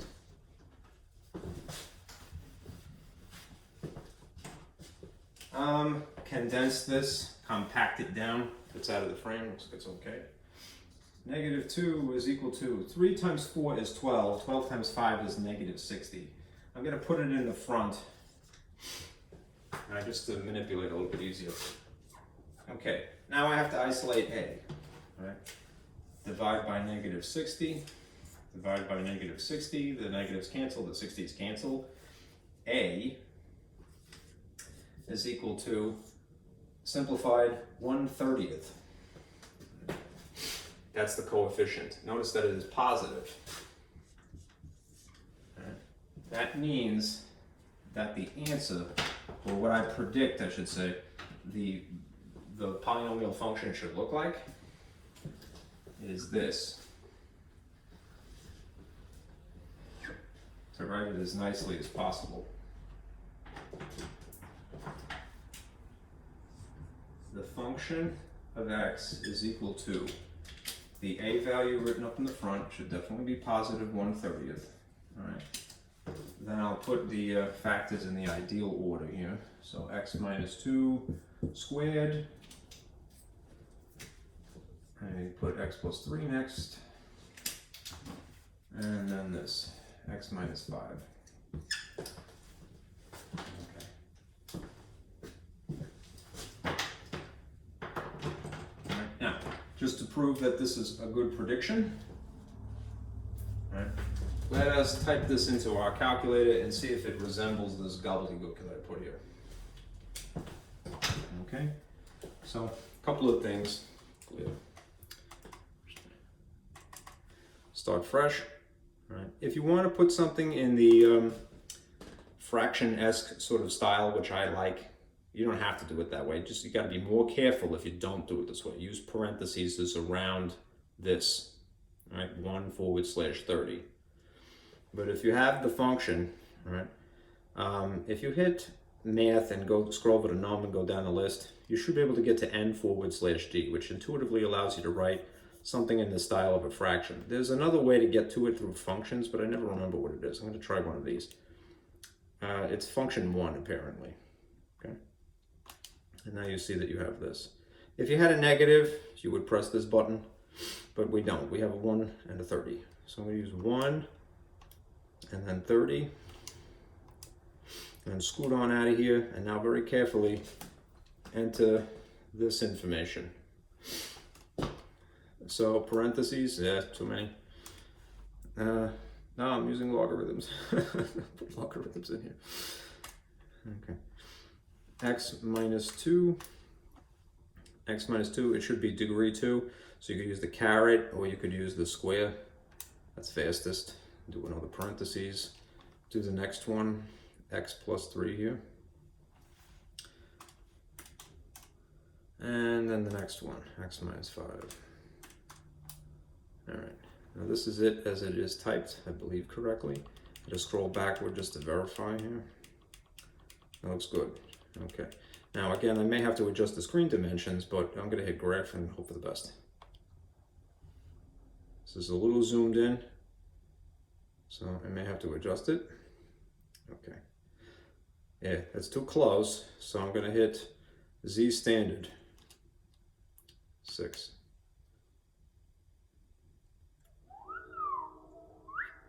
Okay.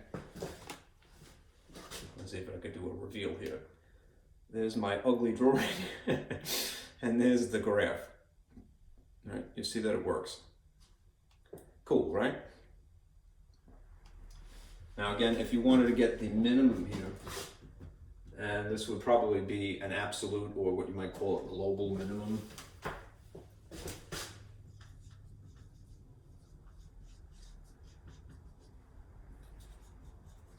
All right, so this textbook uses this phrase global.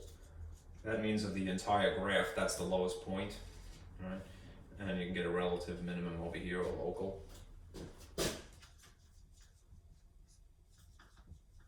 Relative.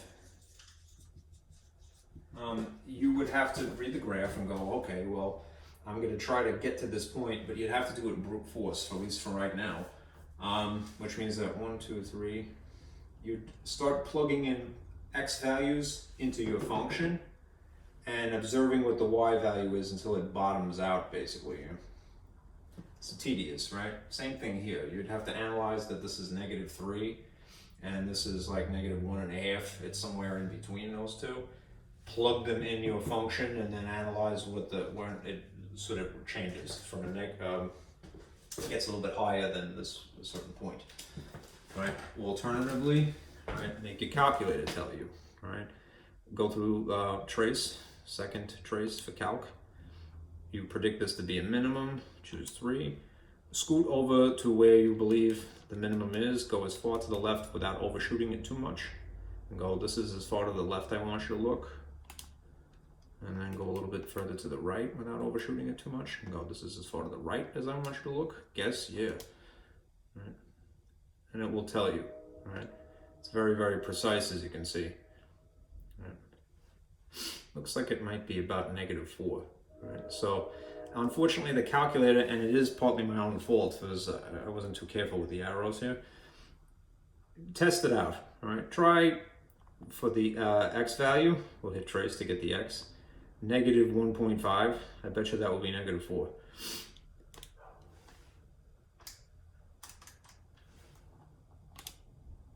And just try a bit, right? Maybe it is that correct. Okay. Let's see. -1.6. Yeah, this is brute force using the calculator. Still inching closer to -4. -1.7. Getting away from it. -1.4 the other way. It's probably -1, -4, or just a little bit after that.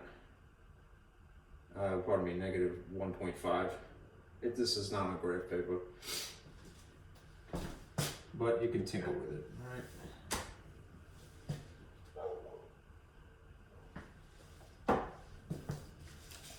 All right. What do we do here? Okay, now we're going to shift gears and discuss section 5.4. All right. This will go relatively quicker. I would say the hard part is over.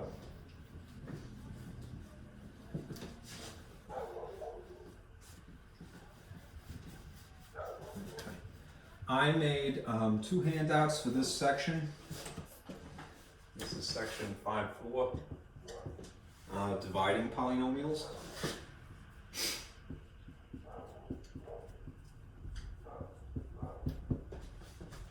And just to kind of give you an overview again, there's different ways you can divide a polynomial. Polynomial division. There's 3 possible situations. There's the situation where you have essentially a mono sitting on top of a monomial. Mono on top of mono. All right? Then you have this situation where you have a poly that's longer, sitting on top of a mono. I'm using the general phrase polynomial here, rather than to specify bi or tri or what have you, because it's just something that's more than one term. Right? Otherwise, I would specify mono again. Right? If you have this situation, a poly sitting on top of a binomial, that's really the subject of today, because it's intricate. Right? As for techniques involved when you're doing this, you would just use the quotient rule, right? For exponents, which involves subtracting. So for example, if you had x to the third over x to the first, squared rather. Right? As long as they're the same bases, you can subtract these, all right? And then you end up with what? X to the first, technically. It's 3 minus 2 is 1. That's the quotient rule from exponents. This will rear its ugly head in the course of dealing with that, but it's an older thing from algebra 2. Right. When you have a polynomial of some length divided by a mono, that is a mono is underneath it, you kind of treat it as if it was, 3 separate problems or 2 separate problems. Right. Divide each term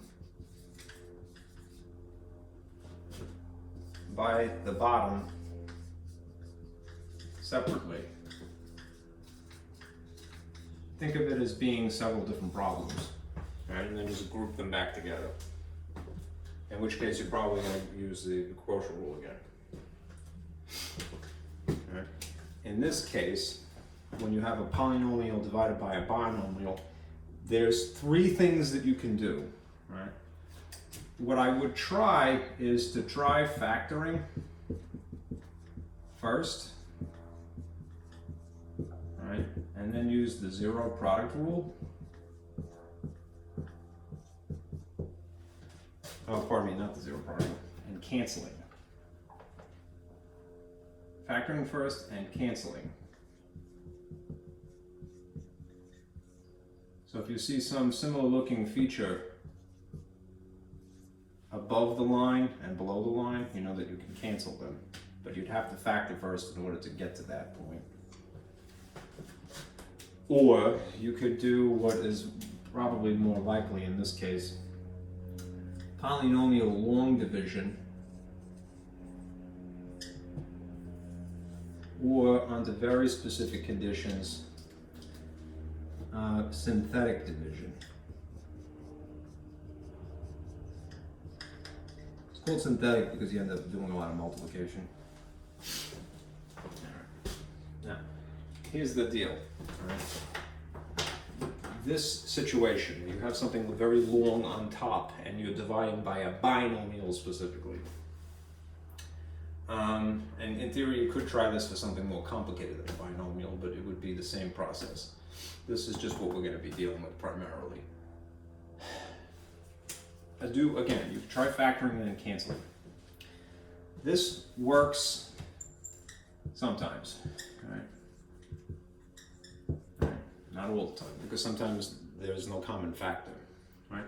Polynomial long division always works, right? It's tedious, but it works 100% of the time, which is why it's the best method, really. Synthetic division, you want to use this only under specific conditions. Right? For use under certain conditions. I've seen people attempt to use synthetic division when they don't meet a certain criteria and they somehow got it to work, but I wouldn't bother. It's more trouble than it's worth. Right? At least I think so. Yeah.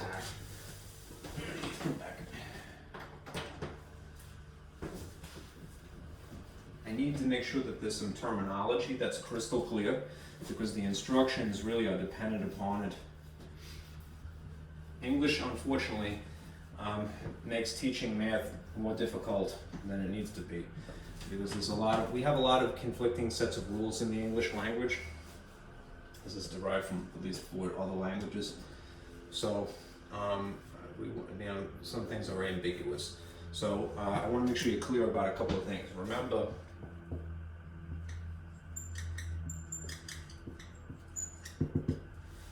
if you see something in this arrangement,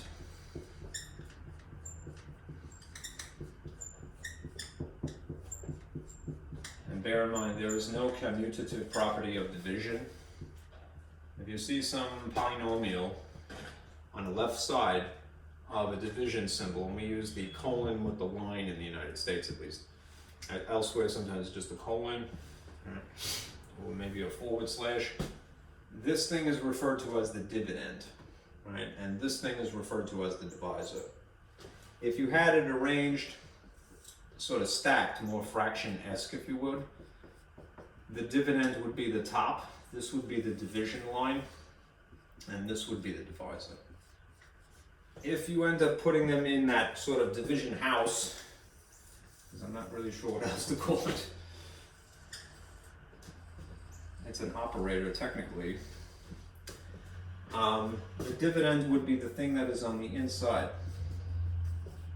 and the divisor would be the thing on the outside.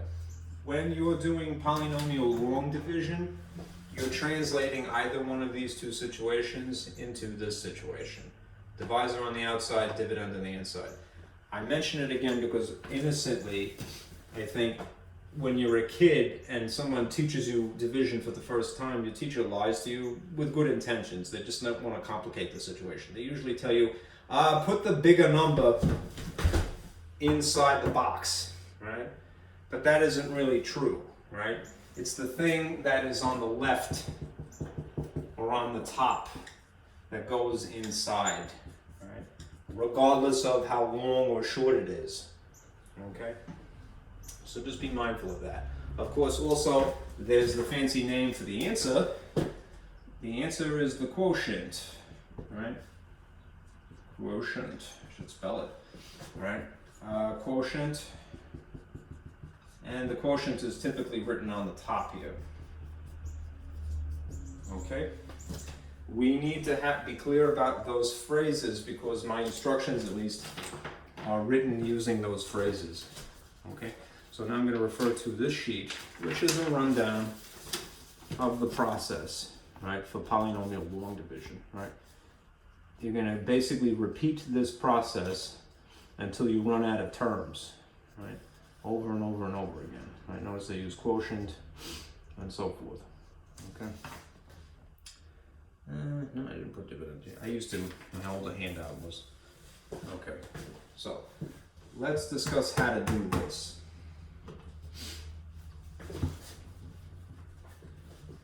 And if you're wondering, geez, why are we even, this seems radically different from what we were just talking about. The whole reason for this conversation now, polynomial long division and potentially synthetic division, is because section 5.6 is rational functions. And at some point you may need to do this. This is the only reason for this.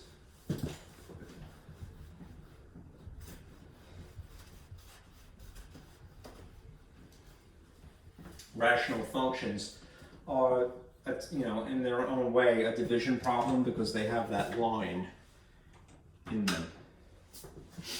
Okay. All right, a couple of things, good etiquette.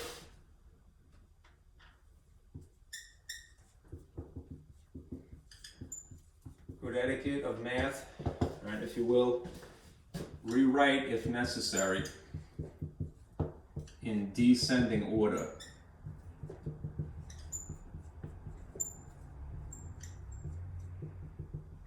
That's the first thing.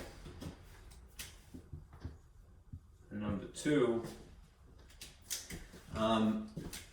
fill in any missing terms, degree terms, with this feature, plus 0x2, whatever the missing degree is. Right? That'll make your life a lot happier.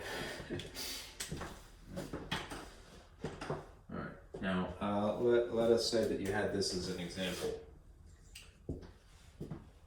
4x squared plus 6x minus 8 divided by x plus 3. Okay, you can see it's more or less written in the horizontal presentation. Right. This has to be the divisor, the dividend. So that is the most important thing. That's going in the box. Okay, 4x squared plus 6x minus 8. This is the divisor. So this is going on the outside. Okay. When I do these myself, I sort of write them on one half side of the paper and then all the work, because it's involved, right? On the opposite, the right, this is the left and that's the right side of the paper. Right? Do the work here is what I'm getting at. Okay. Now, if you follow these instructions, right, the way it works is like this. The things in big font here are really most important. The first term divided by the first term. Okay, this is the first term. This is the first term. Right? Write them in the sort of vertical stacked style of doing this. And then just realize it's going to be the quotient rule. I know that there's no numeral 1 here, but if it's not written, you would assume it is that. Right? What does this reduce to? using the quotient rule from exponents. You subtract these, right? Which means that this is just going to be x to the first, technically. If you look at the digits, it's 4 and 1, which means it's just 4, right? You're going to put that as neatly as you can above the thing it most closely resembles. So if this is degree 2 and this is degree 1, and the outcome here is degree 1, let's just write that up here, 4x to the first. It's overkill, but neatness helps. Okay, now, if we were doing ordinary division, long division, you know that we have to subtract, right?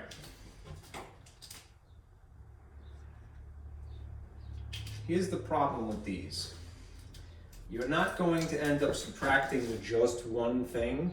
You're going to subtract two things simultaneously. That's what drives people nuts about this. So draw a line, and we're going to figure out what goes here and here. In order to arrive at that, that's the next step. We're going to take this and multiply by the divisor, x plus 3.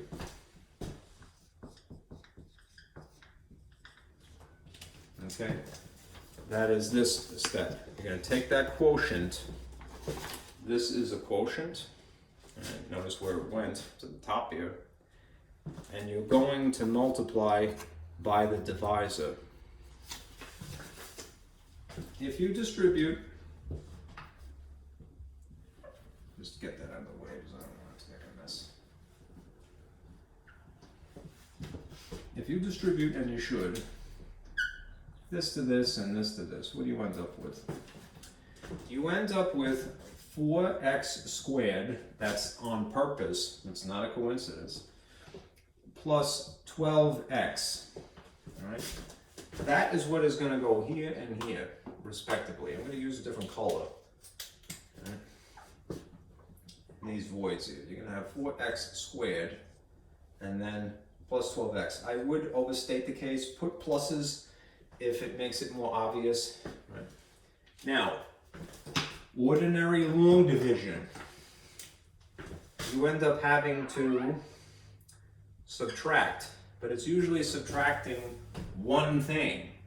When you do polynomial long division, you have to put this parentheses here and here so that it encapsulates the binomial you've just created.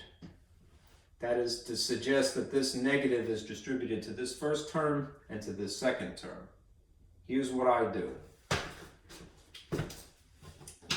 I ignore everything else. I go, okay, this is positive 4x squared minus 4x. It's collimated. I don't know what x is. I don't need to. It's something, I can't talk. It's something minus itself. So it logically cancels out of existence. You can put a 0 here if you like. Right? When you do the next one, realize that this negative is affecting the positive that did in fact arrive. So you need to know combinations of signs. A negative distributed to this would be like a negative times a positive, which more or less means that this is a negative. If you want, all right, convince yourself that it's a negative times a positive, and then write the outcome of that here. And then hiding this other junk here, just not to get distracted. Realize that it's positive 6 minus 12. Now you have the integer rules for adding and subtracting.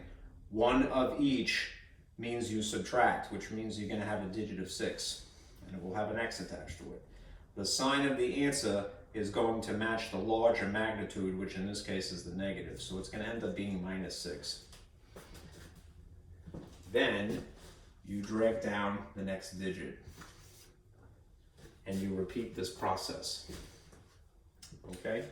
So, that's discussed here and here, right? You add, subtract. Remember the grouping. You have to distribute this, right? Bring down the next term, and you're going to keep doing this, repeating this process over and over again until you run out of stuff. Right? So, this is now the first term. This is still the original first term. You'd have negative 6x sitting on top of x. The quotient rule, if you wanted to look at it as a 1 and a 1, would say subtract. You're going to get a 0 in that case. If it's less complicated, just convince yourself. Two things are the same above and below this line, they cancel. What are you left with? -6.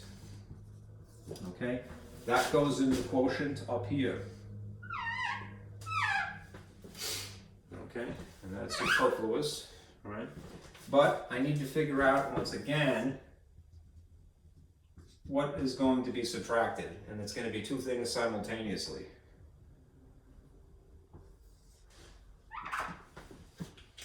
So in order to figure out what goes here and here, we multiply by the divisor. This is the divisor. X plus 3, and you distribute. Distribute, distribute. That would be -6x, and this would be -18. Okay, that goes here and here.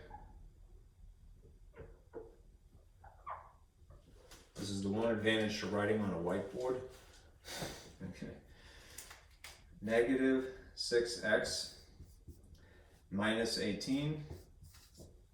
Okay, and again, we under ordinary conditions of long division have to subtract. But because we're doing two things simultaneously, we must encapsulate them with that symbol, the grouping of the parentheses. I'm desperately trying to get this to be a straight line. Okay. Now, there are two things going on here. There's the multiplication, division, integer rules. And there's the addition and subtraction integer rules. I should have mentioned this earlier, perhaps. I was trying to take it for granted that a person would be okay with that, but you should never really assume. Okay. Firstly, if you are distributing this, and you really would have to, right? If you have the same signs for the multiplication division set of rules, that means you have a positive. If you had one of each, that means you have a negative. Okay? This is same signs, so that's really going to be a positive. Simultaneously, if you have the addition subtraction set of rules,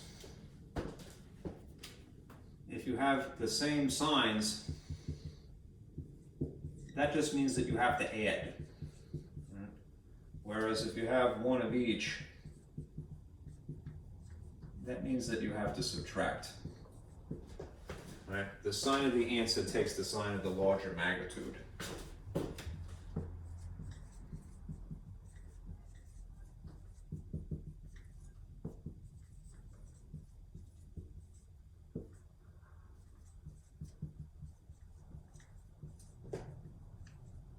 I must say magnitude because I want to say one is greater than another, but that isn't necessarily true. All right. Anyhow, do obscure a little bit. So, multiplication, division set of rules. Same signs. The outcome here is that this is really a positive, right? Once you've determined that, maybe cover up this just not to get distracted. These are opposite of each other. We're employing addition, subtraction, one of each at this point. If you did that, these would cancel out of existence as before. Okay? Now, if you distribute a negative to this thing, it is the same situation. A negative and a negative is a positive when you multiply them.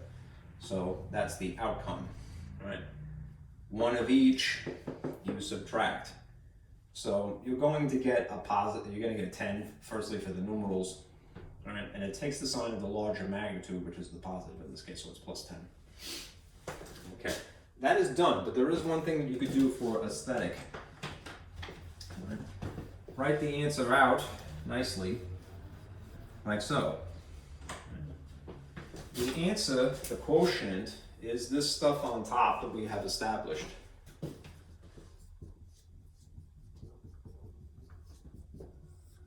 So it's going to be 4x minus 6, but there's a remainder. What do you normally do with a remainder? If you were doing decimal division, you'd put a point and a 0 and you carry it down and you keep juching along until you get to some point of repetition where it terminates finally. But think about this more in terms of fraction. Like if you were converting, you know, an improper fraction to a mixed number, there's always some little fraction next to the whole number. Think of this as being the whole number. This would be plus 10, because that's the obvious remainder here, but it has a denominator. This is the denominator over x plus 3. This is ugly, right? And I'm just going to make it a little bit easier to see like that. But that is the answer, right? It didn't just produce something linear, it gave you a rational expression as well. That's really the difference between types of problems that can be factored and canceled and those that can't. We use polynomial long division primarily, not exclusively, but primarily the situations where there is a remainder, because this is what they produce. They have this extra chunk, right, if you will. 4x minus 6 plus 10 over what you divided by, right, is how you end it. It's over what you divided by. The divisor is x plus 3. Okay?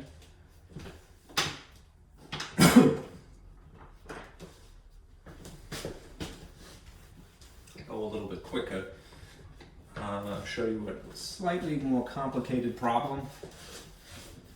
And then I will switch to synthetic division.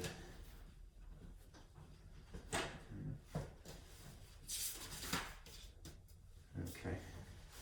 Now, if you had something like this given to you, I'm trying to confine myself to this much space. If you had a problem like this,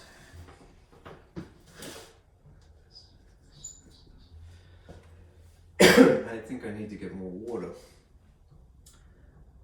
Negative 2x 3 minus 10x squared plus 56 divided by 2x minus 4.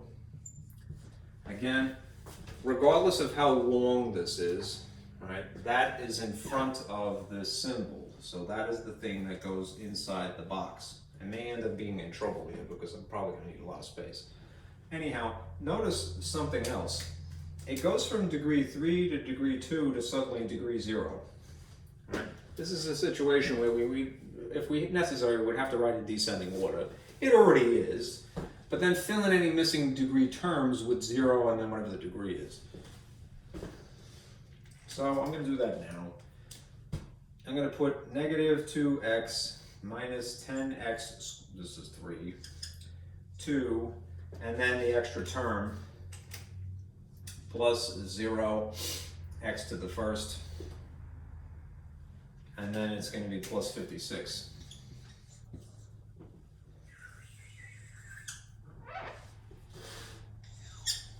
Okay, and then the divisor is 2x minus 4. Right, I'll go a little bit quicker with this one. And I'll erase this because it's taking up space.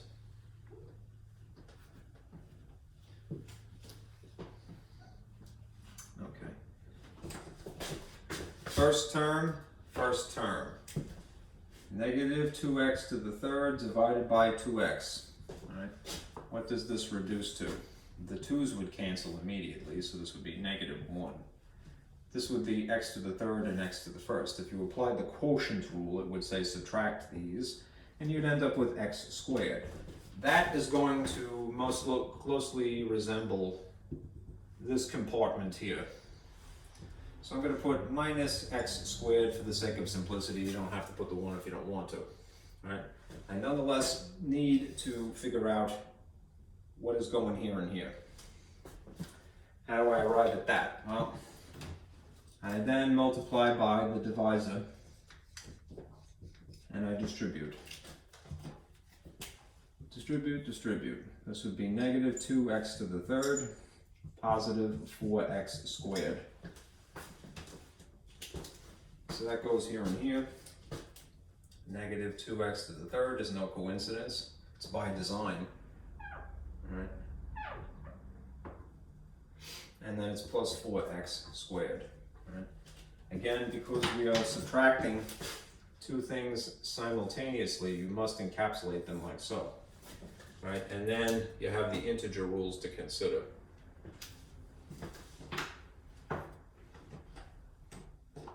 right. A double negative, that is if you distributed this from here to here, same signs as the outcome, you get a positive, right? Which means I'm going to just partially obscure this and put the outcome here, plus 2. One of each, you subtract, they cancel. That will, if things are going according to plan, that's going to happen 100% of the time. Distribute this negative to here. One of each, the outcome is a negative. Right? This is a positive to begin with. This is a subtraction symbol. Multiplying a negative times a positive is multiplying one of each sign. So cover that up and then put the outcome. It's negative. Okay. Now you have same signs, which means ironically you're going to add perhaps. Negative 10, negative 4. They amplify rather than shrink out of existence. You're going to get 14 because you've added. It's going to be x squared because that's its degree. And it will take the sign of a larger one, which in this case is irrelevant, so it's negative 14. Then you bring down that term, plus 0 that we threw in there. And we go through the process again. All right. This is now the first, and this is still the first. So we would do this. Negative 14x squared divided by 2x. This would reduce to what? A negative divided by a positive is a negative. 14 divided by 2 is 7. X squared is just left with an x to the first. Quotient rule, you're just kind of reasoning it through. Minus 7x would have to go up here. Okay, now we need to figure out what goes here and here. And we're going to create that by using the divisor. Distribute. Little range board. Negative 14x squared is the first term. I'll put that later. And negative 7 times negative 4 is positive 28 with an x attached to it. Okay, so negative 14x squared plus 28x. Again, encapsulate this in a parentheses to group it, and remember that you have to distribute a negative to two things, not just one thing. If you distribute a negative to a negative again, right? That is like multiplying, right? So the outcome is that you have the same signs, you end up with a positive. Obscure that, put the outcome. One of each means you subtract. These cancel out of existence. Again, if everything is going according to plan, that should happen 100% of the time. All right. If distribute a negative to this thing, it's a negative times a positive. That's one of each. You get a negative as the outcome. Obscure that, put that as the outcome. Now you have one of each, you're going to subtract. All right. If it's 0, it isn't going to change much, but we would get 28x. And then it would take the sign of the larger magnitude, which would clearly be 28, so this is a minus here. Okay? Then you bring down the next digit, and I'm running out of space. 56. Okay. I need to clean this up a bit because I need the space. So I'll do that. Okay. I'm just going to write this over here. Negative 28 plus, that's an x attached, plus 56. And my work will be here. This is now the first term, and this is still the first term. So you have negative 28 with an x attached to it divided by 2x. 2x. The x's cancel. What is half of 28? Negative 14. And that goes up here, minus 14. And now we need to figure out what goes here and here.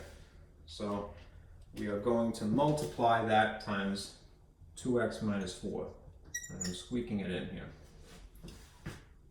If I distributed negative 14 to each of those terms, I'd have negative 28x plus 14 times 4 is 56 positive. What a coincidence, right? That's cool. Okay. So that's what would go here and here. Negative 28x plus 56. Unless we make the correction, which is that we should encapsulate this in a parentheses, and remember that we're just subtracting because it's long division. A double negative is really a positive. One of each sign cancels. A double negative, now a negative times a positive that was there produces a negative outcome. Cover this up, put the result. One of each sign, one positive combined with a negative, subtraction. These cancel. So it terminates. You know what that means? If you got a remainder of 0, it means that it could have been factored. And you wouldn't have had to have done long division, but this is a good example because it illustrates that there's a missing term here. Okay. All right. Now, let's discuss synthetic division without dropping everything. Negative x squared minus 7x minus 14. There's this sheet. There are conditions that you want if you're going to use this. The advantage of synthetic division is that you just write the coefficients, basically. I made this diagram as a template, right? All right, now here's the thing. In order for this to work really nicely, the divisor should be linear, right? That is, the degree is 1, and the lead coefficient should be a 1 also. So you want something that resembles this. No obvious number in the front, it would technically be positive 1. And this is a degree 1x, which again, nobody bothers to write this. Here's an example where you would try this.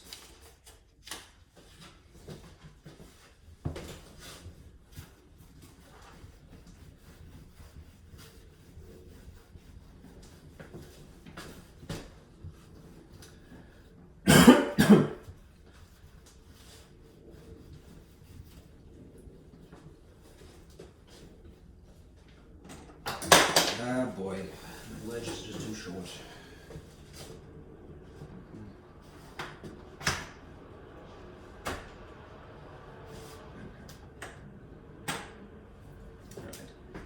Alright. Let us say that you started with this. 2x cubed plus 5x squared minus 4x minus 5, the whole thing divided by this binomial, x plus 3. Okay, if we're going to use synthetic division, all right, there's a couple of things that we need to analyze. Let us look at this specifically. All right. Is this linear? Meaning that this is degree x1? Yes. So far so good. That would be a 1 there technically. Is the lead coefficient positive 1? It would indeed be that as well. So this is good to go. This is good for synthetic division.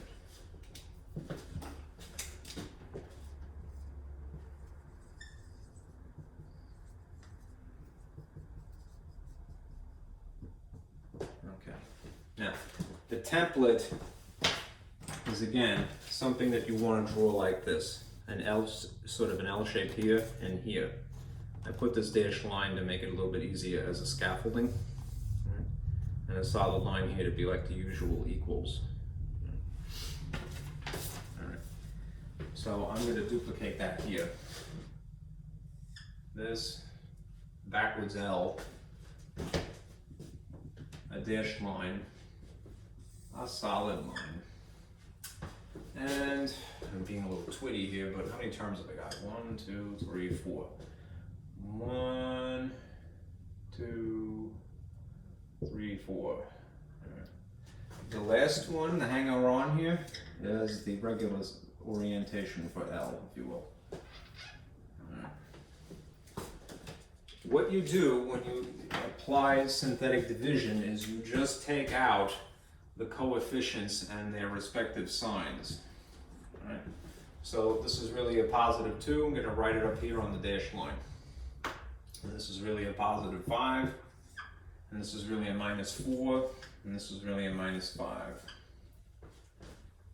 The last digit should be above where the remainder would be. The remainder would go here. Sometimes it's 0, sometimes it's not. If there was a 0, then it would have been factorable and then we could have canceled instead of going through this. But this is kind of cool. What goes here is what you're dividing by. But here's the caveat. You're always going to change to the opposite sign. So if it's positive 3, strategically park a negative 3 in here. Okay? And now you systematically drag down these numbers. And this is just plus 2. And then multiply these things together. Multiply. What is negative 3 times positive 2? Negative 6, right? Write that up here. Figure out what the addition or subtraction would be. One of each dictates that you would subtract. That would arrive at the digit of 1. Take the sign of the larger magnitude. This is a negative 1. Okay. You then do it again. You're going to make multiply negative 3 times negative 1. Multiply. Write the outcome here. Negative 3 times negative 1 is positive 3. One of each sign, subtract. You arrive at a digit of 1 again. And it takes the sign of the larger magnitude, which in this case is a negative. So you have negative 1. Then do it again. Negative 3 times negative 1, multiply. Negative 3 times negative 1 is once again a positive 3. Okay. Last ones here, just straighten out the subtraction. One of each sign would dictate that you subtract. You arrive at a digit of 2, take the sign of the larger magnitude, which is a negative. Okay. That is the process, and it's kind of fun, all right, as long as you are comfortable with setting it up, all right? But, all right, next thing. What you must do, since you've divided, is rewrite 1 degree lower. So, what was the degree of the polynomial to begin with? It was x3, degree 3. So, you're going to be 2x squared instead, 1 degree lower, right? Negative 1 is just, you can put minus x, 1 if you like. This is a constant apparently, minus 1. And then apparently what landed in the box here is that you have a negative 2 for remainder. You could put this as minus 2 sitting on top of what you divide by, x plus 3. Or you could put a positive here and just make sure that there's a negative next to the 2.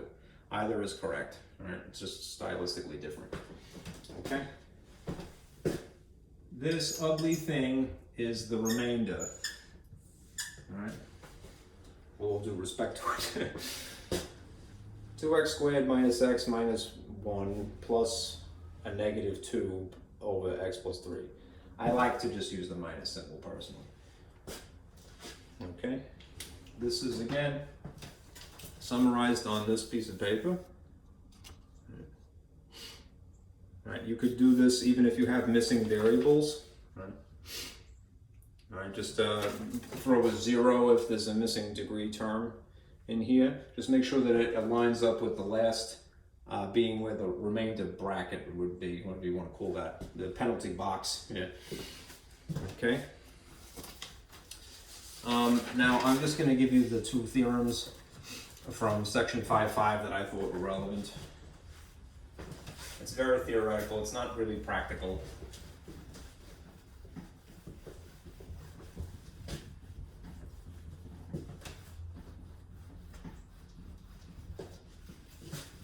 I'm at 2.5 hours, okay. Okay, this is the little bit of 5.5 that I deemed relevant myself, just for the sake of discussing it. There is something called the remainder theorem. Since we just got through remainders, right?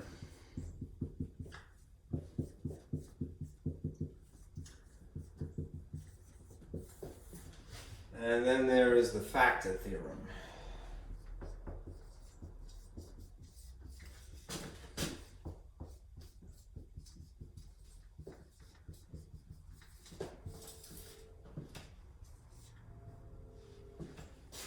Okay.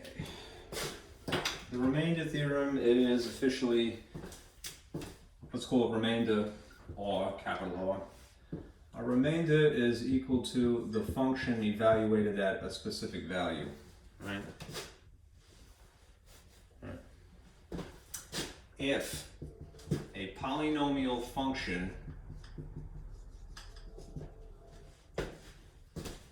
is divided by this term, let's call it x minus k, right? Then the remainder could be calculated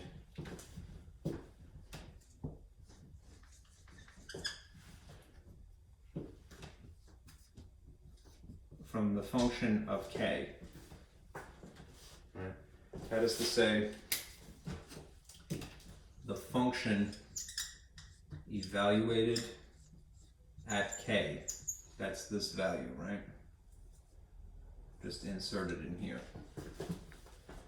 Right. The problem that we just did, right, what do we get for remainder? -2, right?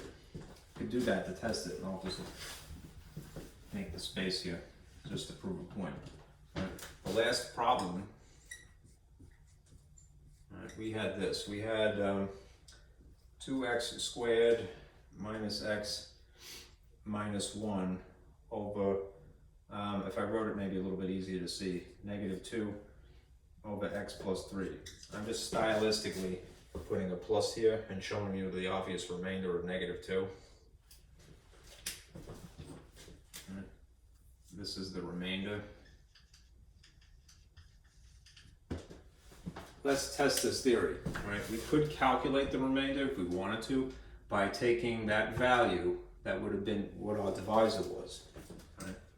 Our divisor was this, x plus 3, and just plucking out 3 here, and +3.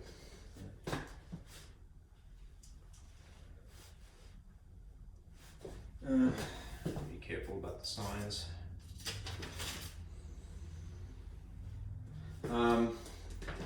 Notice in the model, it's the minus here, all right? Which means you end up using a positive in spite of that. When you're testing it, you're gonna take the digit really, but notice that it was a positive in our example. So I'm gonna evaluate the function using the opposite sign. -3. Right, what was our function originally? It was this, right? 2x cubed plus 5x squared minus 4x minus 5. If I evaluate the function taking that, notice it's opposite sign, and I stick a -3 in here, and in here, and in here, we'll see what we get. Should get -2 if the remainder theorem is true, right? And if it doesn't work out, it probably means I screwed something up. Anyhow, order of operations, you should do this first. This is really 2 times -27. Then this would be, next thing, 5 times -3 times -3 is +9. And then you still have this is -4 times -3, and there's a -5 here. 2 times 27 is 54, and it would be -54. This would be +45. This would be +12, and this would be -5. Okay. If I subtract, because they're one of each sign, 45 and 54, they're sort of mirror image of each other, right? That's 14, that's 4. This would be -9, because of the larger magnitude being negative. Plus 12 would be left over, -5.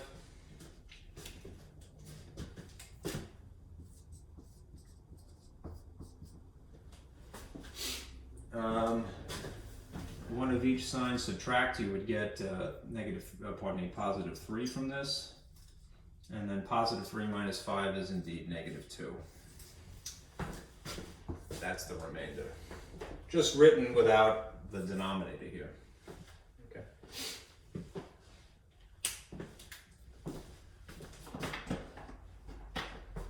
Okay. Let's just get rid of that now. That's kind of interesting, right?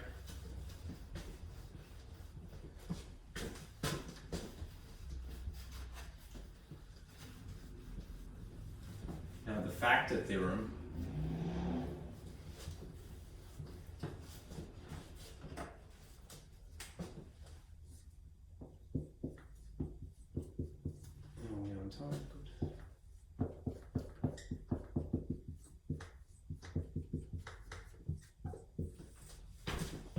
fade out here.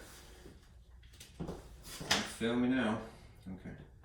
The factor theorem is a polynomial function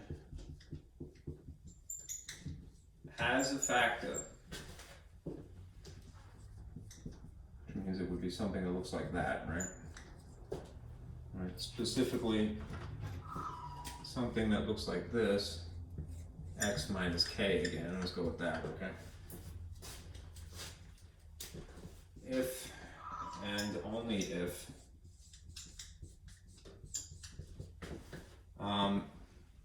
the function evaluated at k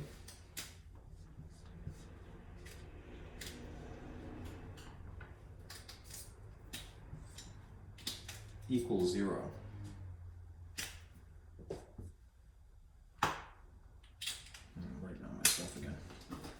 I'm being hailed here. There's the issue. Drink that in for a moment. What is this?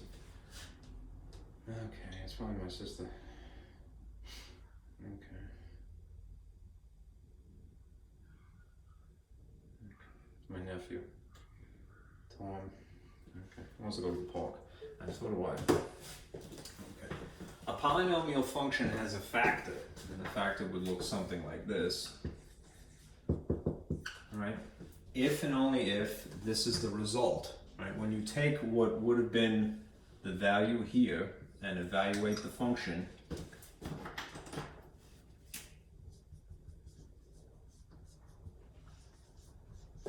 and you get 0 as an answer. Remember what I had been telling you before. Polynomial long division works 100% of the time, right? But it's not always necessary. Right. Sometimes you could try to factor your dividend and your divisor and then cross out a like factor, right? When you have a situation where the remainder terminates, there is no remainder really. when the remainder is 0, all right, it means that what you could have done, all right? You could have factored and canceled instead of the long division. Right? Because then they have a common factor. That's basically what the factor theorem is saying. Right? You're going to have a factor that might coincidentally be your divisor, right? Right? If this is going to be the result. Right? So in the problem that I just did,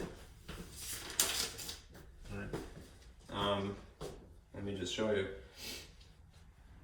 The problem that we had just done,